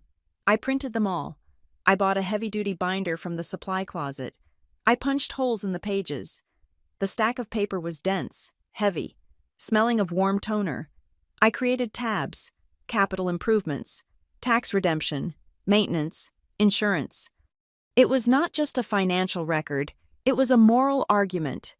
It showed that while they were drinking wine on the deck and taking photos for Instagram, I was paying for the wood beneath their feet. I placed the binder on the corner of my desk. It looked like a tombstone. Then, I turned my attention to surveillance. I could not legally record inside the lodge now that I wasn't physically there. And I had cut the internet, so the internal smart cameras were offline. But I was a risk analyst. I believed in redundancy. 3 years ago, after a string of break-ins in the vacation community, I had installed a perimeter security system that ran on a cellular backup battery. It was independent of the house power and the house Wi-Fi. It was mounted on the utility pole at the edge of the driveway, technically on the easement. Looking down at the entrance, my parents had forgotten it existed. They thought it was just a motion light. I logged into the security app on my phone. The feed was grainy, but it was live. I could see the driveway covered in snow. I could see Grant's truck was not there. The house looked dark and cold. I adjusted the settings. Motion alert. High sensitivity. Cloud recording continuous. If anyone showed up to change a lock, or if a police officer arrived to serve a notice, I would know instantly. I also set up a logic trap on my own phone. I downloaded an app that exported text message threads into court-admissible PDF formats. I synced it with my cloud account. Every time Lucas sent a threat, every time my mother sent a guilt trip monologue, it was automatically formatted, time-stamped, and archived in the evidence folder. I was letting the evidence gather itself. I stood up and walked to the living room. On the mantel, tucked away in the corner, was a small framed photograph of the lodge. I had taken it myself, years ago, on an early autumn morning when the lake was like glass and the leaves were turning gold. In the photo, the house looked peaceful. It looked like the kind of place where a happy family lived. For years, I had looked at that photo and felt a pang of longing. I had wanted to belong to the people inside that house. I had paid the taxes and the repairs because I thought I was buying an admission ticket to their love. I picked up the frame. The glass was cool against my fingertips. I realized now that I had been looking at it all wrong. It was not a home. It was an asset. It was a piece of real estate that I had saved from their incompetence. My mother was going to try to take it from me. I knew it as surely as I knew the sun would set. She would feel the sting of the credit card decline, the sting of the cold radiators, and she would lash out. She would want to hurt me where she thought I was weakest. She thought I loved the lodge because of the memories. She was wrong. I loved the lodge because it was the one thing in our family that was real. It was wood and stone and glass. It did not lie. It did not manipulate. It just stood there, surviving the winter, exactly like me. "Go ahead, Mom," I whispered to the photo. "Make your move. Try to ban me." I placed the photo back on the mantel. I was not afraid of her anger anymore. I was not afraid of her lawyers. I had the binder. I had the springing transfer clause. I had Carmen Hayes. I checked my watch. It was late afternoon. The silence from Pinebrook was deepening. It was the calm before the storm. They were regrouping. They were likely sitting in the cold living room of the main house right now, wrapped in blankets, plotting their revenge. They would decide that I needed to be punished. They would decide that I needed to be cut off from the family heritage. They would draft a letter, or call the local sheriff, or file a notice. They would take one step, one single, arrogant step, and when they did, the ground would open up beneath them. I went back to my laptop and opened the email draft I had prepared for Carmen. I attached the scanned index of the binder. Subject readiness. Carmen. The documentation is assembled. The trap is set. I am maintaining radio silence. I await their breach of contract. Elena. I hit send. I was no longer the daughter waiting for approval. I was the landlord waiting for a violation of the lease, and the eviction notice was already written. The courier envelope arrived at my desk at Arkstone Risk Solutions at 10 o'clock in the morning on a Thursday. It was not a high-end legal packet delivered by a process server in a suit. It was a flimsy cardboard mailer dropped off by a local delivery service, the kind that smelled faintly of cigarette smoke and desperation. I stared at the return address. Miller Associates, attorneys at law. I knew the name. Miller was a general practitioner in Pinebrook, whose office was located between a dry cleaner and a failing video rental store. He handled traffic tickets, minor zoning disputes, and the occasional angry letter for residents who wanted to scare their neighbors over property lines. He was the legal equivalent of a barking dog behind a chain-link fence loud, but ultimately confined. I picked up my letter opener. My hand was steady. I sliced the top of the envelope and pulled out the document. It was printed on heavy bond paper, an attempt to give weight to words that were essentially hollow. Ms. Elena Walsh. Notice of civil complaint and cease and desist. I began to read. The language was a clumsy mix of legal jargon and emotional venting, clearly dictated by my mother and transcribed by a lawyer who was being paid by the hour to suspend his disbelief. Dear Ms. Walsh, we represent your parents, Kenneth and Deborah Walsh, regarding your recent conduct which can only be described as malicious interference with domestic stability.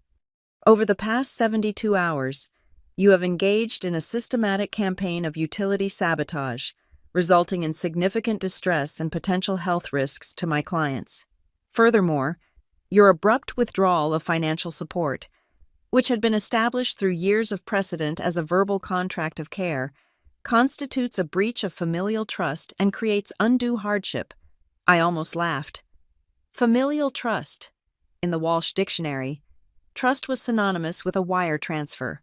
But then my eyes dropped to the third paragraph. The laughter died in my throat, replaced by the cold, sharp focus of a predator recognizing a fatal error in the praise movement. Effective immediately. You are hereby formally trespassed and barred from entering the property known as Kestrel Ridge Lodge. Your license to use said property is revoked. Any personal items currently stored at the location will be boxed and returned to your residence via third-party courier. Do not attempt to access the premises, change the locks, or interfere with the quiet enjoyment of the rightful owners. Kenneth and Deborah Walsh. There it was. They had put it in writing. They had not just changed the locks. They had hired a lawyer to declare, on official letterhead, that they were the rightful owners and that I was excluded from the property. They had formalized their hostility. They had asserted exclusive dominion over an asset that I had legally rescued and technically owned. I reached for my phone to take a picture of the paragraph, but before I could unlock the screen, my desk phone rang. It was the internal extension for the Director of Human Resources. Elena, the voice was tight, uncomfortable. Can you come down to my office now? My stomach did not drop. It tightened. I knew, with a sickening intuition, that the war had just breached the perimeter of my professional life. I walked to the elevator. I smoothed my skirt. I walked into the HR office with my head high. The director, a woman named Sarah, whom I had worked with for 6 years, looked at me with a mixture of pity and confusion. Elena, please sit down, she said. She turned her monitor slightly away from me, but I could see the Outlook window open. We just received a very disturbing phone call. From my mother, I said. It was not a question. Sarah blinked. Yes, she identified herself as Deborah Walsh. Elena, she expressed deep concern for your mental stability. She claimed you have been acting erratically, that you are suffering from a breakdown, and that you might be a danger to yourself or others in the workplace. She suggested we check your current project files for errors due to cognitive distress. The silence in the room was absolute. This was not just a tantrum. This was a tactical nuclear strike.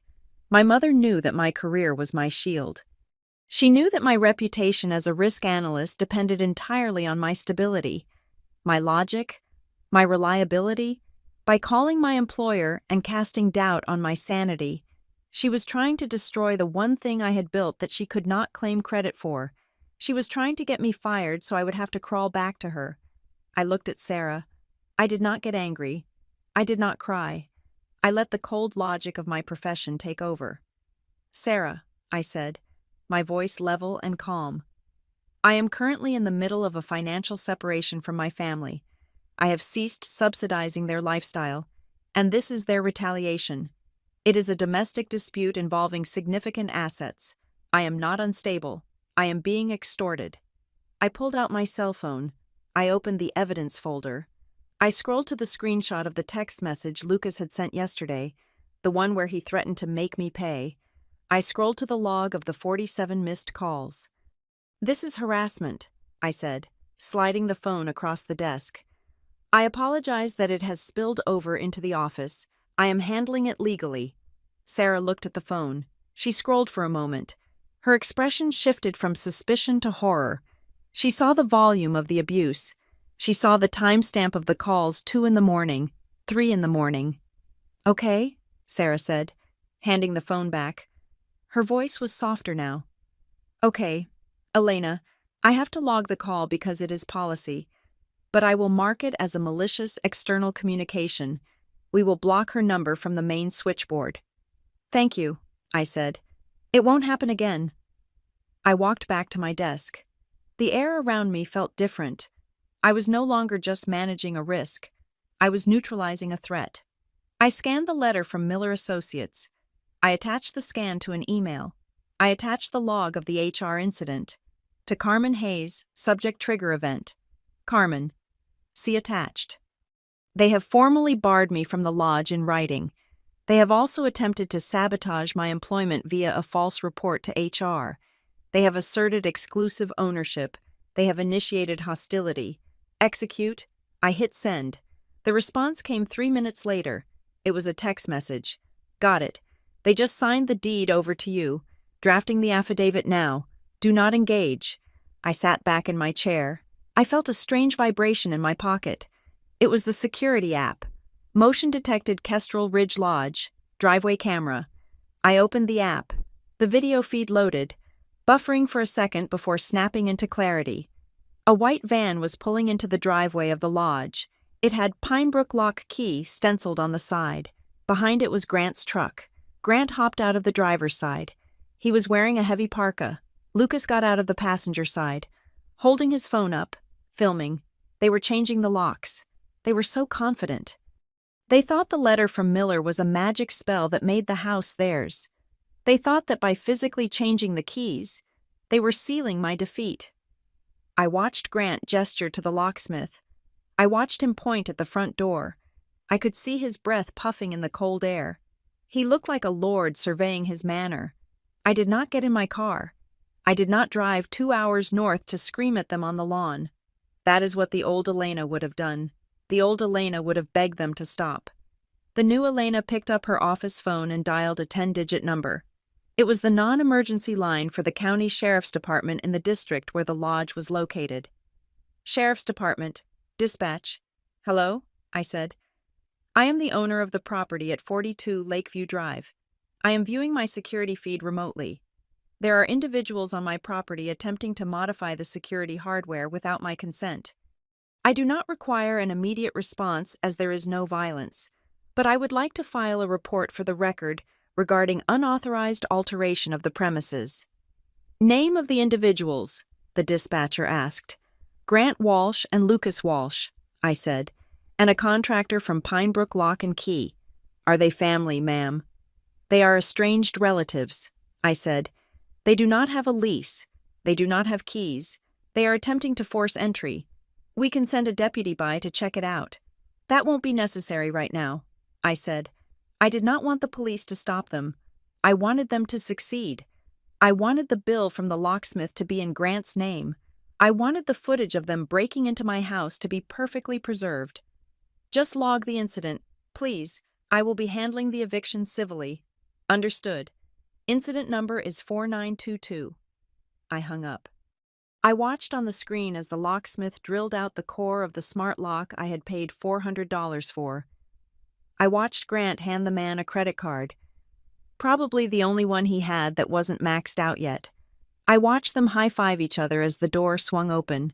They walked inside, into the cold, unheated house, believing they had won. They had no idea they were breaking into a house I already owned, triggering a clause that would strip them of the very right they were celebrating. My phone buzzed again. It was a text from my mother. She must have heard from Grant that they were inside. She must have felt a surge of triumph. She wanted to twist the knife. I hope you are happy. Elena, you tried to hurt us. But family always wins. You are nothing without this family. You are just a checkbook, without the Walsh name. You have no identity. You are alone. Enjoy your empty apartment. I read the words, you are nothing. For 34 years, that fear had ruled me. The fear that I was boring, that I was unlovable, that I was just a functionary in their lives. I had paid millions of emotional dollars to avoid being nothing, but as I sat there in my office, with my career secure, my bank account protected, and the deed to the lodge about to transfer into my sole name, I realized she was wrong. I was not nothing. I was the architect of their survival. And now I was the architect of their collapse. I typed a reply. My fingers moved slowly, deliberately. Then I will try living as nothing. I hit send. Then I blocked her again. A notification popped up on my email. It was Carmen. Subject filed. Elena. The affidavit of trigger has been filed electronically with the county recorder. The springing executory interest is active. The deed transfer is in the queue. By 5 o'clock today. The title will be in your name only. The life estate is extinguished. You own it all. Prepare the eviction notice. I closed the laptop. I looked out the window at the city of Madison. The snow was falling again, soft and quiet. I thought about Grant and Lucas sitting in the freezing lodge, huddled around the fireplace, thinking they were safe. I thought about my mother in Pine Brook, telling her friends she had put me in my place. They were celebrating a victory in a game that had already ended. I took a sip of my cold coffee. It tasted bitter, but it woke me up. Count your hours, I whispered. The landlord is coming. The email from the county recorder's office arrived at 9:14 in the morning on Friday. It was not marked urgent. It did not have a red flag or an exclamation point. It was a standard automated notification, the kind sent out by a government server that processes thousands of property changes a day. Subject recording confirmation. Document number 202499. 8. I clicked it open. Your document, Affidavit of Springing Interest and Transfer of Deed, has been successfully recorded. The official copy is attached. I opened the PDF.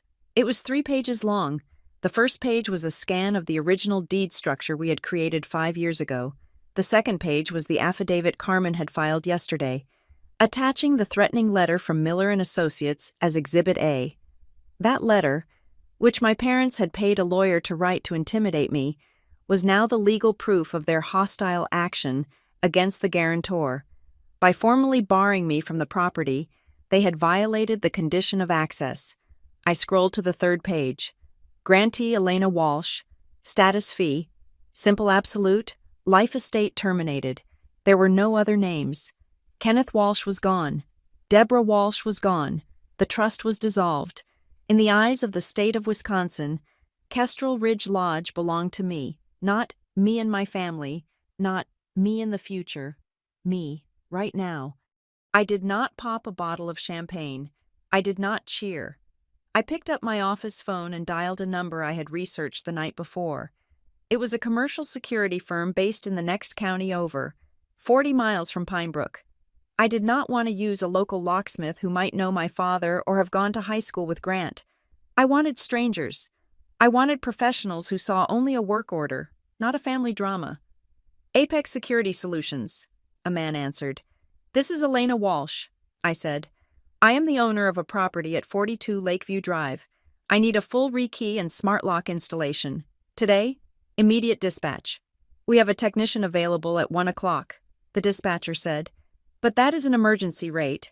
It will be $300 plus parts. Approved, I said. I also need a verification of ownership protocol. I am emailing you the recorded deed right now. If anyone else attempts to access the property or claims they live there, you are to treat it as a break-in. Is that understood? We see the deed. We do the work, the man said. We don't get involved in disputes. Perfect, I said. Grant and Lucas had left the lodge late last night. My remote sensors had picked up their departure around 11 o'clock. The cold had likely driven them out. They had changed the locks, thinking they had secured the fortress, but they had left because they couldn't survive in a fortress without heat. They were probably back at the main house in Pinebrook, warming themselves, planning their next victory lap. They did not know that the locks they had installed were now attached to a door they no longer had the right to open. At 1:30 in the afternoon, my phone pinged. It was the technician from Apex, on site, verified deed, drilled out existing hardware, installing commercial-grade deadbolts and keypad, access code sent to your secure email. I authorized the payment, then I authorized the secondary installation. I had the technician mount 2 internal cameras in the main living area and the hallway battery operated. Cellular uplink. If they broke a window to get back in, I would have their faces in high definition within seconds. At 2 o'clock, I sent the email. I addressed it to my father, my mother, Grant, and Lucas. I CC'd Carmen Hayes and Miller and Associates. Subject notice of ownership and personal property retrieval. To all parties. As of 9:14 this morning, the title to the property known as Kestrel Ridge Lodge has transferred to my sole name, pursuant to the springing executory interest clause in the original deed trust. This transfer was triggered by the formal notice of trespass sent by your legal counsel yesterday. You are no longer tenants. You have no legal right of access. I have secured the property. The locks have been changed. The access codes have been reset. Regarding personal items currently inside the lodge, I have contracted a moving company to box all personal effects not belonging to me. These items will be placed in a climate-controlled storage unit in Pinebrook. You will receive the key to this unit via certified mail within 48 hours. Do not attempt to enter the property. Law enforcement has been notified of the change in ownership. Elena Walsh. I hit send. The reaction was not immediate. There was a delay. The time it took for electrons to travel, for inboxes to refresh, for reading comprehension to kick in. At 2:15, my phone rang. It was Carmen. Grant just called my office, she said. She sounded bored. He was screaming so loud my paralegal had to hold the receiver away from her ear. He says he is going to sue you for theft. He says you stole the house. And what did you tell him? I asked. I read him the clause. Carmen said, I told him that by changing the locks yesterday and having their lawyer send that letter, they effectively signed the quitclaim deed themselves. I told him that if he wants to sue, he will have to explain to a judge why he broke into a house he had just legally forfeited. He hung up. He will try to go back there, I said. Let him, Carmen said. He keeps digging the hole deeper. By the way, Miller called me too. The lawyer they hired. He is terrified. He realized he didn't read the original deed before he sent that cease and desist letter. He committed malpractice. He triggered his client's eviction. He is going to drop them before the sun sets to save his own license. I hung up. At 2:30, the text messages started. It was Lucas first. He didn't scream. He didn't threaten. He went for the emotional jugular. How could you do this? That place is our childhood. You are stealing our memories. I learned to swim off that dock. Dad taught me to fish there. You are erasing us. Elena, you are cold. You are actually a monster. You are stealing my childhood. I looked at the screen. 10 years ago, that message would have broken me. I would have sobbed. I would have felt like the wicked witch destroying something pure, but I was looking at the data now. I remembered that summer when he learned to swim. I was the one watching him from the shore because Mom was taking a nap with a bottle of Chardonnay. I remembered who paid for the dock repairs 3 years ago so he could sit there and fish without falling through rotten wood. I typed a reply. Childhood is a memory. Lucas, it is not a lifetime meal ticket. You can keep the memories. I am keeping the asset I paid for. Then came the call from my mother. It came through on my work line, bypassing the block on my cell. I let it go to voicemail, but I watched the transcription appear on my screen in real time. Elena. Her voice was trembling, thick with tears. Elena, please. You have made your point. We are cold. We are scared. Why are you doing this to us? I am your mother. I carried you. Doesn't that mean anything? We can fix this. Just give us the code. We can go up there this weekend. Just us. And talk. Please, baby. Don't take the lodge. It was a performance. It was the good mother routine, the one she pulled out when the stick failed and she needed the carrot. It was designed to make me feel powerful so I would grant mercy. But I knew the script. If I gave her the code, the moment she was inside, the tears would dry up. She would change the locks again. She would claim squatters' rights. She would call me a fool. I did not reply. 5 minutes later, a second voicemail arrived from her. The tone had shifted violently. The tears were gone. You ungrateful little bitch. You think you can outsmart me? That is my house. My father built that house. You are a thief. I will ruin you. I will tell everyone in this town what you are. You will never show your face in Pinebrook again. I saved both voicemails. I dragged them into the evidence folder. Exhibit B harassment pattern. Alternating manipulation and aggression. I did not feel triumphant. I did not feel a surge of joy. I felt a heavy, quiet sense of order. The books were balancing. The ledger was correcting itself. It was not happy work, but it was necessary work. I spent the rest of the afternoon finalizing the storage unit contract. I paid for 3 months of rent at a facility in Pinebrook. It was $400. It was the last check I would ever write for them, and I considered it a severance package. I arranged for a moving crew to meet the security team at the lodge tomorrow morning. They would pack up the clothes, the fishing gear, the framed photos of everyone but me. I was cleaning the slate. At 5 o'clock, as I was packing up my laptop to leave, an email notification chimed. Sender Kenneth Walsh. I froze. My father never emailed. He barely knew how to use the interface. He typed with 2 fingers. Hunting and pecking. I opened the message. There was no subject line. Elena. I read the notice. I saw the deed. Your mother is screaming in the kitchen right now. Grant is throwing things. Lucas is crying. I am sitting in the den. It is cold in here. We have the space heaters on, but they trip the breakers if we run too many. I just wanted to say, I know. I know you paid for the roof. I know you paid for the taxes. I saw the letters years ago, and I hid them because I was ashamed. I let you fix it because I was too weak to tell your mother we were broke. I should have stood up for you at lunch. I should have stood up for you when you were 18. I have been a coward for a long time. Silence is easier than noise, but the silence cost me my daughter. You are right to take the house. It is yours. It has been yours for a long time. I just thought you would let us pretend forever. I am sorry, Dad. I stared at the screen. My vision blurred. Just for a second. This was the only crack in the armor I had built. My father, the silent enabler, admitting the truth. He admitted that their life was a pretense funded by my labor, and that his silence was a choice. He was not asking for the code. He was not asking for money. He was just admitting defeat. It was a tragedy. Really. He was a good man who had been hollowed out by a demanding wife and his own passivity.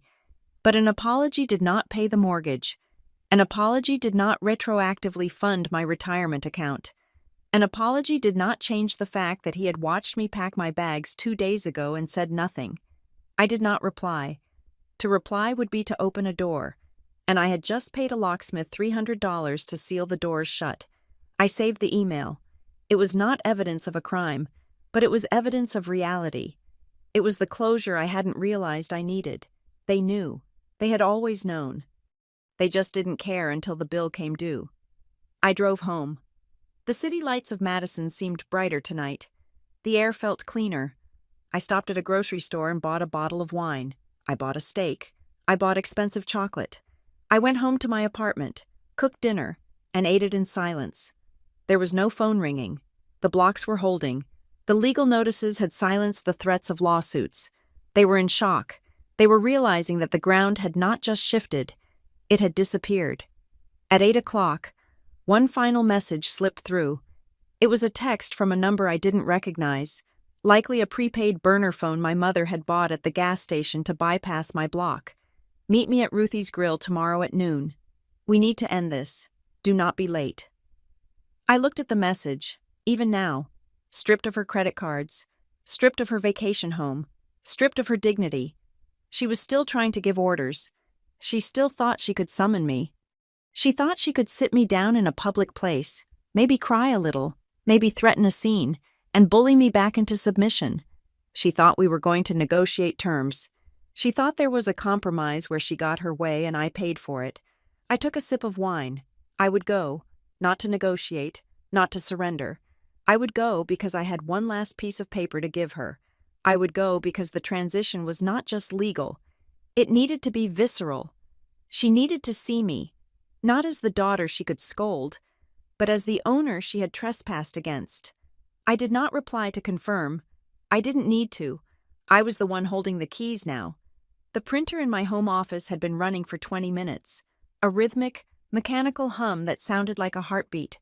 I stood over it, watching the pages slide into the output tray one by one. Each sheet was warm to the touch. Each sheet was a brick in the wall I was building. I was not preparing for a family lunch. I was preparing for a hostile takeover defense. I had bought a black leather binder for this occasion. It was heavy, professional, the kind of binder one brings to a deposition or a tax audit. I had bought a set of color-coded dividers. I labeled them with a label maker. The font small and precise. The first tab was Utilities. Behind it, I filed the transfer confirmations, the cancellation notices for the cable and internet, and the usage graphs showing the temperature spikes in a house I didn't live in. The second tab was Transfers. This was the thickest section.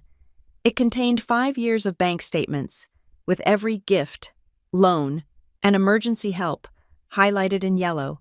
It was a river of money flowing in one direction. The third tab was Lodge. This section was the death blow.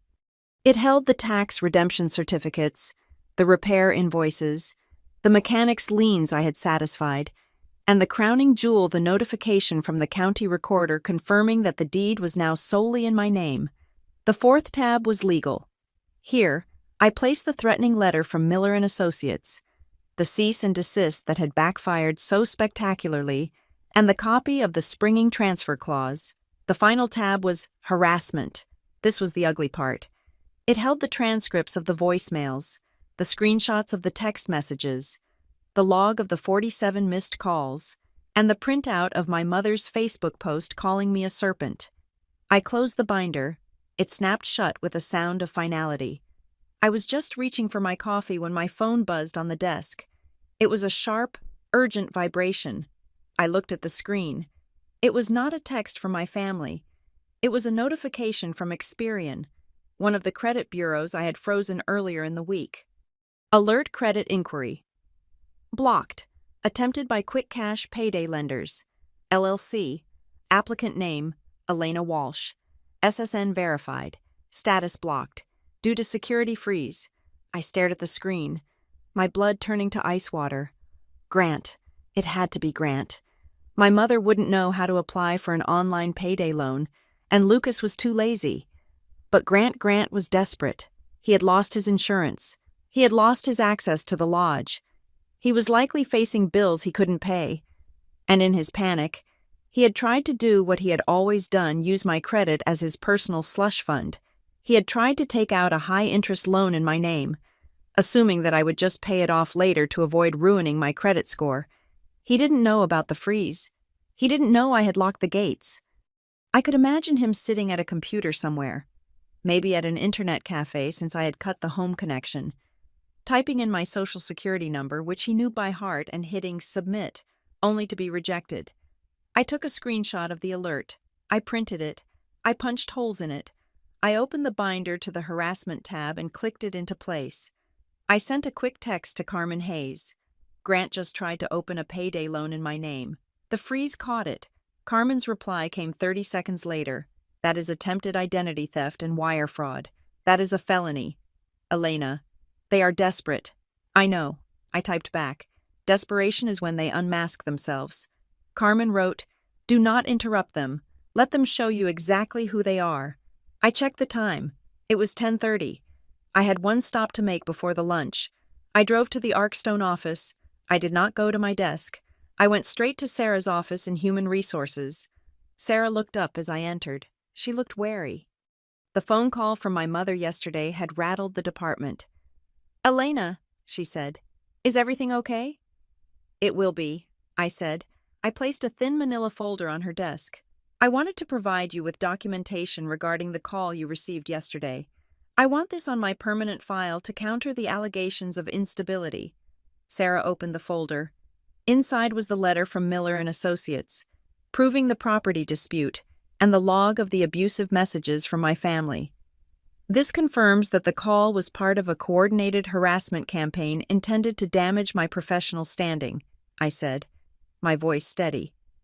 "It is retaliation for a domestic financial boundary I set. I have legal counsel involved, and I have secured my assets. I just wanted Arkstone to know that I'm fully capable, fully stable, and that this external noise will not affect my output." Sarah read through the documents. She paused at the text from Lucas that said, "I will ruin your life." She paused at the letter where my parents tried to ban me from my own property. She closed the folder and looked at me.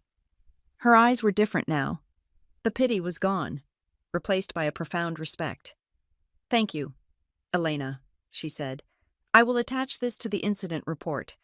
As far as Arkstone is concerned, the matter is closed. We will flag any future calls from these numbers as security threats. You have our full support." "Thank you," I said. I walked out of the building. I felt lighter. They had tried to take my job, and instead, they had only solidified my standing as a rational actor in a chaotic world. I got back in my car. It was 11:30. The meeting was at noon at Ruthie's Grill. Ruthie's was a Pine Brook institution. It was a diner that pretended to be a restaurant, with vinyl booths, sticky menus, and a lunch crowd that consisted of the entire town gossip network. My mother had chosen it for a reason. It was public. She thought I wouldn't dare cause a scene in front of the mayor's wife or the pastor, who were likely eating club sandwiches 3 tables away. She thought the audience would protect her. She thought the pressure of social etiquette would force me to fold, to write the check, to apologize just to make the tension go away. She was playing by the old rules.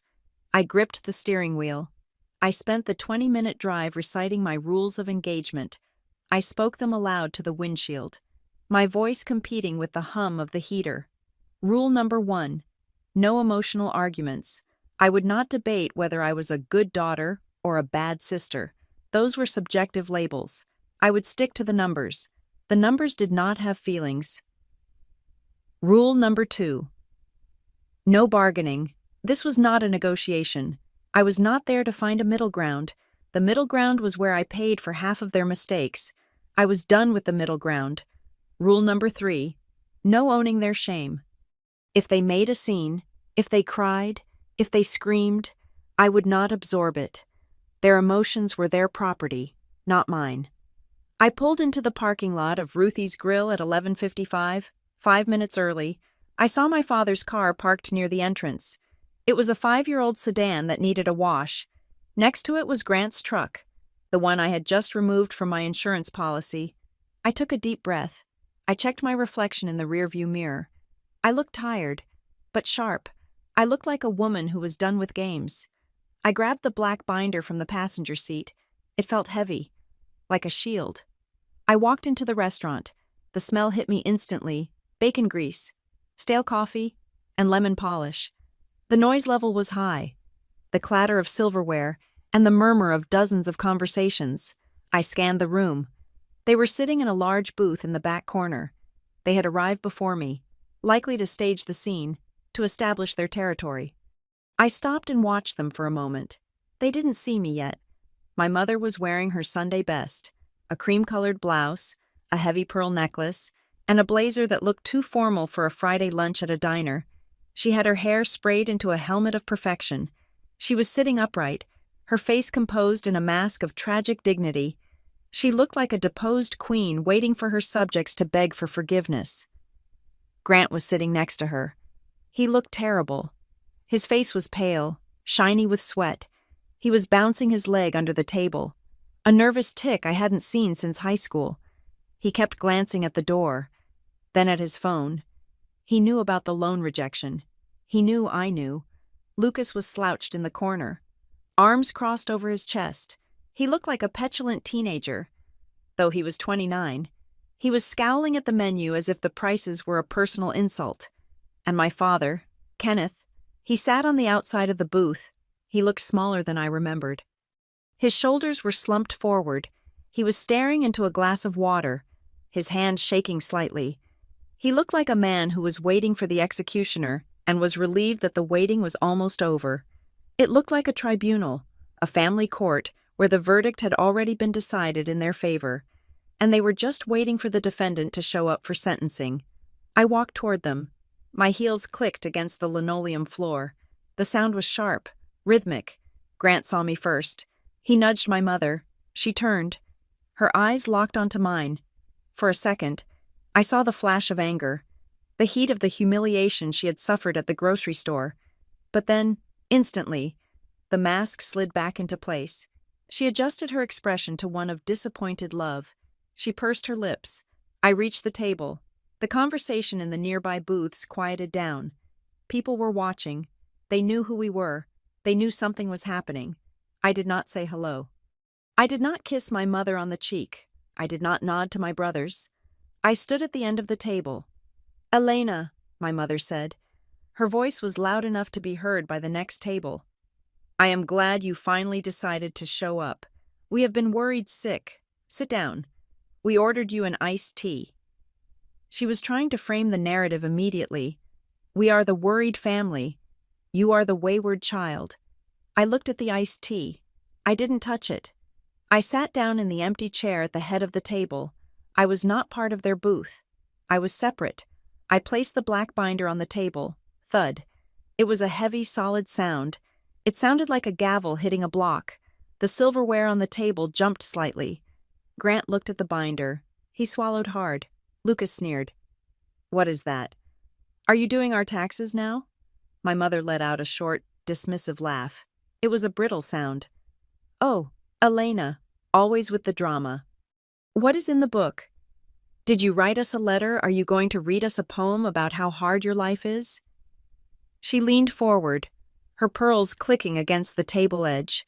She lowered her voice, but the venom was clear. "Put the papers away. We are not here to play office. We are here to discuss how you are going to fix the mess you made. You embarrassed me, Elena. You embarrassed this family. Now, take out your checkbook, and let's settle the arrears on the accounts you recklessly closed." She smiled. It was a smile that had controlled me for 3 decades. A smile that said, "I own you." "Those papers don't scare anyone," she said, flicking her hand toward the binder. "It is just paper." I looked at her. I looked at Grant, who was avoiding my eyes. I looked at my father, who was watching me with a sad resignation. "You are right, Mom," I said. My voice was calm, projecting just enough to be heard clearly by everyone at the table. "It is just paper." I reached for the cover of the binder. "But you might want to read it," I said. "Before you order lunch." I flipped the cover open. The first page was not a check. It was the screenshot of Grant's failed loan application, stamped with the word fraud in red letters. I watched Grant's face turn the color of ash. "Shall we begin?" I asked. The silence that followed my question was not the silence of peace. It was the silence of a vacuum, the kind that exists right before a structure implodes. Grant was staring at the first page of the binder, at the screenshot of the credit inquiry that had been blocked by the freeze I had placed only days ago. The red stamp that read fraud seemed to pulse under the diner lights. "What is this?" Grant whispered. His voice was a dry rattle. He looked up at me, his eyes wide with a mixture of terror and guilt. "Elena, I was just checking something. I wasn't actually going to go through with it." "It is a federal crime." "Grant," I said, my voice conversational, as if we were discussing the weather. "Wire fraud, identity theft, attempting to access credit using a social security number that does not belong to you. I have the IP address. I have the timestamp. Carmen Hayes has the file." "Carmen." My mother's head snapped up. The name of the high-powered attorney cut through her facade of boredom. Why are you talking to that woman? She is expensive. You can't afford her. I can afford her, I said, because I am no longer supporting 3 other adults. My mother's face hardened. She waved her hand dismissively at the binder. Oh, stop it. So Grant made a mistake. He is desperate because you cut him off like a sociopath. You drove him to it. It is your fault. Now put that book away. We are not here to talk about loans. We are here to talk about the lodge. She sat up straighter, adjusting her pearls. She had decided to play her trump card. She had decided to hurt me. We received the notification that you called the police on your brothers yesterday, she said, her voice dripping with disdain. Calling the sheriff on your own family. It is sick, Elena, but it ends today. Miller sent you the letter. You are banned. If you set foot on the Kestrel Ridge property again, I will have you arrested for trespassing. I will put you in handcuffs myself if I have to. Grant nodded, finding a shred of courage in his mother's aggression. That is right. You are out. We are the legal owners of the life estate. You are just the guarantor. You have no rights to access if we say no. Miller explained it all. Miller, I repeated. I let the name hang in the air. Did Miller explain the springing executory interest clause? Grant blinked. The what? Turn the page, I said to Grant. He didn't move. He was paralyzed. I reached over and flipped the tab marked Lodge. There it was. The document I had received from the county recorder at 9:14 that morning. The official seal of the county was visible at the top, along with the recording timestamp. I slid the binder toward the center of the table so everyone could see. You are right, Mom, I said. You sent me a letter banning me from the property. You formally asserted exclusive ownership and denied my access. You put it in writing. So what? She snapped. It is my house. No, I said. It was your house as long as you allowed me access. That was the deal. That was the contract you signed 5 years ago to save it from foreclosure. The deed was held in a trust, but the contract had a trigger. If you ever attempted to legally bar me from the premises, the life estate would terminate immediately. I pointed to the line on the document where the transfer was recorded. You pulled the trigger yesterday, I said. You just handed me the keys. My mother stared at the paper. She squinted, trying to make sense of the legal language. What does fee simple absolute mean? It means I own it, I said. All of it, 100%. There is no trust anymore. There is no life estate. You are not owners. You are not tenants. You are strangers. You are lying, my mother whispered. Her face drained of color, leaving her rouge standing out like bruises on her cheeks. You are lying. Miller would have told us. Miller didn't read the deed, I said. And now Miller is probably calling his malpractice insurance carrier, but that doesn't change the fact that as of this morning, Kestrel Ridge Lodge belongs to me. Solely, you can't do that. Lucas shot up from his seat. His chair screeched against the floor. People turned to look. You thief. That is our house. You stole it. You tricked them with fine print. I will tell everyone. I will tell the police. You stole our inheritance. Sit down, Lucas, I said. No, you are a criminal. He shouted, his face red. I reached for my phone. I opened the security app. I tapped the video file from yesterday afternoon. I turned the screen toward them and pressed play. The video was clear. It showed Grant and Lucas standing on the porch. It showed the locksmith drilling the lock. It showed them high-fiving as they broke into a house that, at that exact moment, legally belonged to me. This is footage from yesterday, I said. This is you breaking and entering. This is you destroying security hardware on a property you do not own.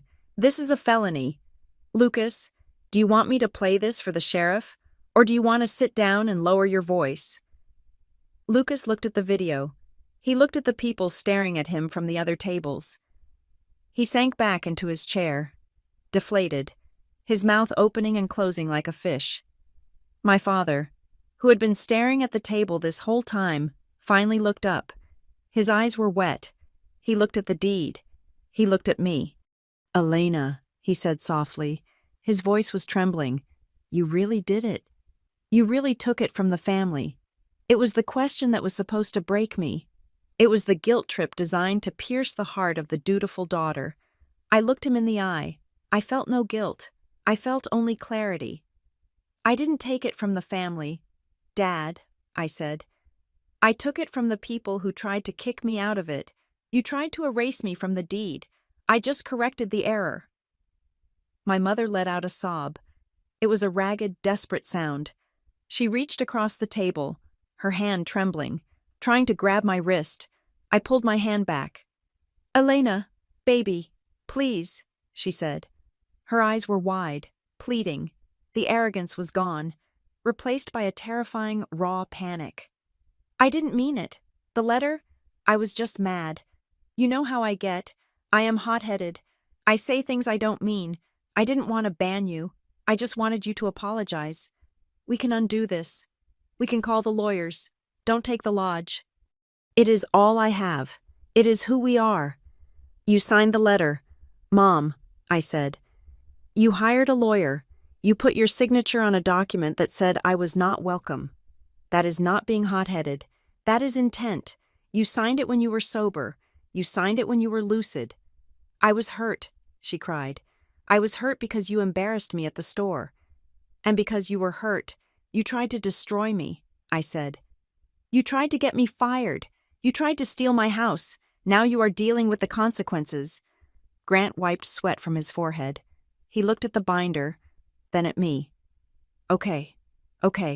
Look, we can work this out. What if we rent it, huh?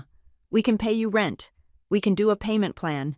Just don't lock us out completely. Let us use it for the weekends. We will pay you back. I laughed. It was a short, sharp sound. Rent? I asked. Grant, you just tried to commit identity fraud to get a payday loan because you have $0 in your account. You cannot afford your own car insurance. I canceled it 3 days ago, and you haven't reinstated it because you can't pay the premium. How exactly are you going to pay rent on a waterfront property?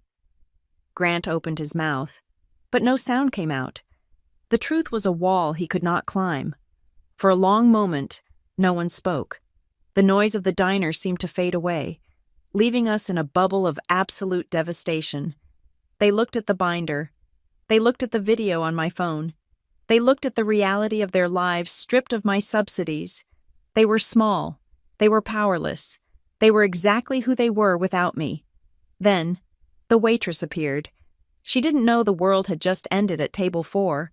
She smiled cheerfully. Here is the check, folks, she said.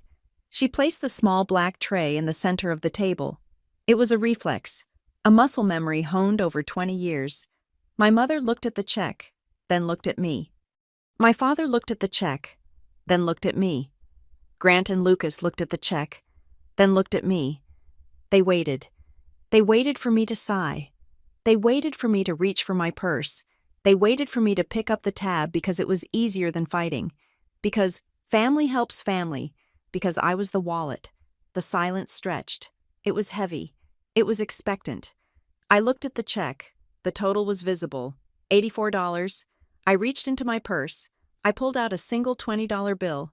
I placed it on the table next to the tray. I had an iced tea, I said. And I'm covering a generous tip for the space I took up. That is my share. My mother stared at the bill. Elena. I stood up. I picked up my black binder. I picked up my phone. You told me to stop relying on the family, I said. My voice was clear, carrying to the nearby booths. You told me to stand on my own. I did. I am standing. I looked down at them one last time. Now, I said, it is your turn. I turned around.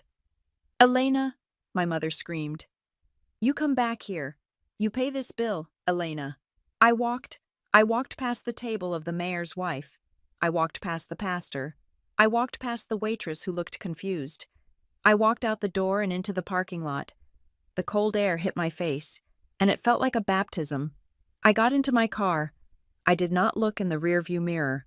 I did not check my phone. I drove. I drove out of the parking lot, onto the main road, and headed north. 2 hours later, The tires of my car crunched over the fresh snow of the driveway at 42 Lakeview Drive. It was dark now. The woods were silent. The air was crisp and smelled of pine and ice. I walked up the steps to the heavy wooden door of Kestrel Ridge Lodge. I did not fumble for a key I didn't have. I did not wait for someone to let me in. I punched a 6-digit code into the new keypad. Beep, click, whir, the deadbolt retracted. The sound was mechanical and sweet. I pushed the door open. The house was cold, but the electricity was on.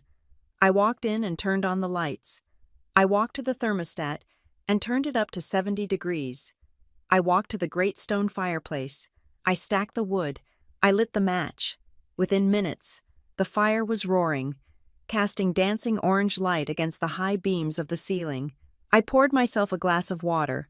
I walked to the large window that overlooked the frozen lake. It was pitch black out there, save for the reflection of the moon on the ice. It was quiet. I sat down in the leather armchair facing the fire. I took a deep breath. There was no phone buzzing. There was no one asking for a loan. There was no one telling me I was too sensitive, or too controlling, or not enough. I was alone, and for the first time in my life, alone did not feel like a punishment. It felt like a victory. I watched the flames curl around the wood. My life was no longer an invoice for someone else's happiness. It was mine. The heat was mine. The silence was mine. The future was mine. I took a sip of water and smiled. "Done," I whispered. "Thank you so much for listening to my story. I would love to know where you are tuning in from today. Are you listening from your office, your car, or maybe the comfort of your own home? Please leave a comment below to share your thoughts and connect with others. If you enjoyed Elena's journey, please subscribe to Maya Revenge Stories, like this video, and hit the hype button to help this story reach even more people. Your support means the world to us.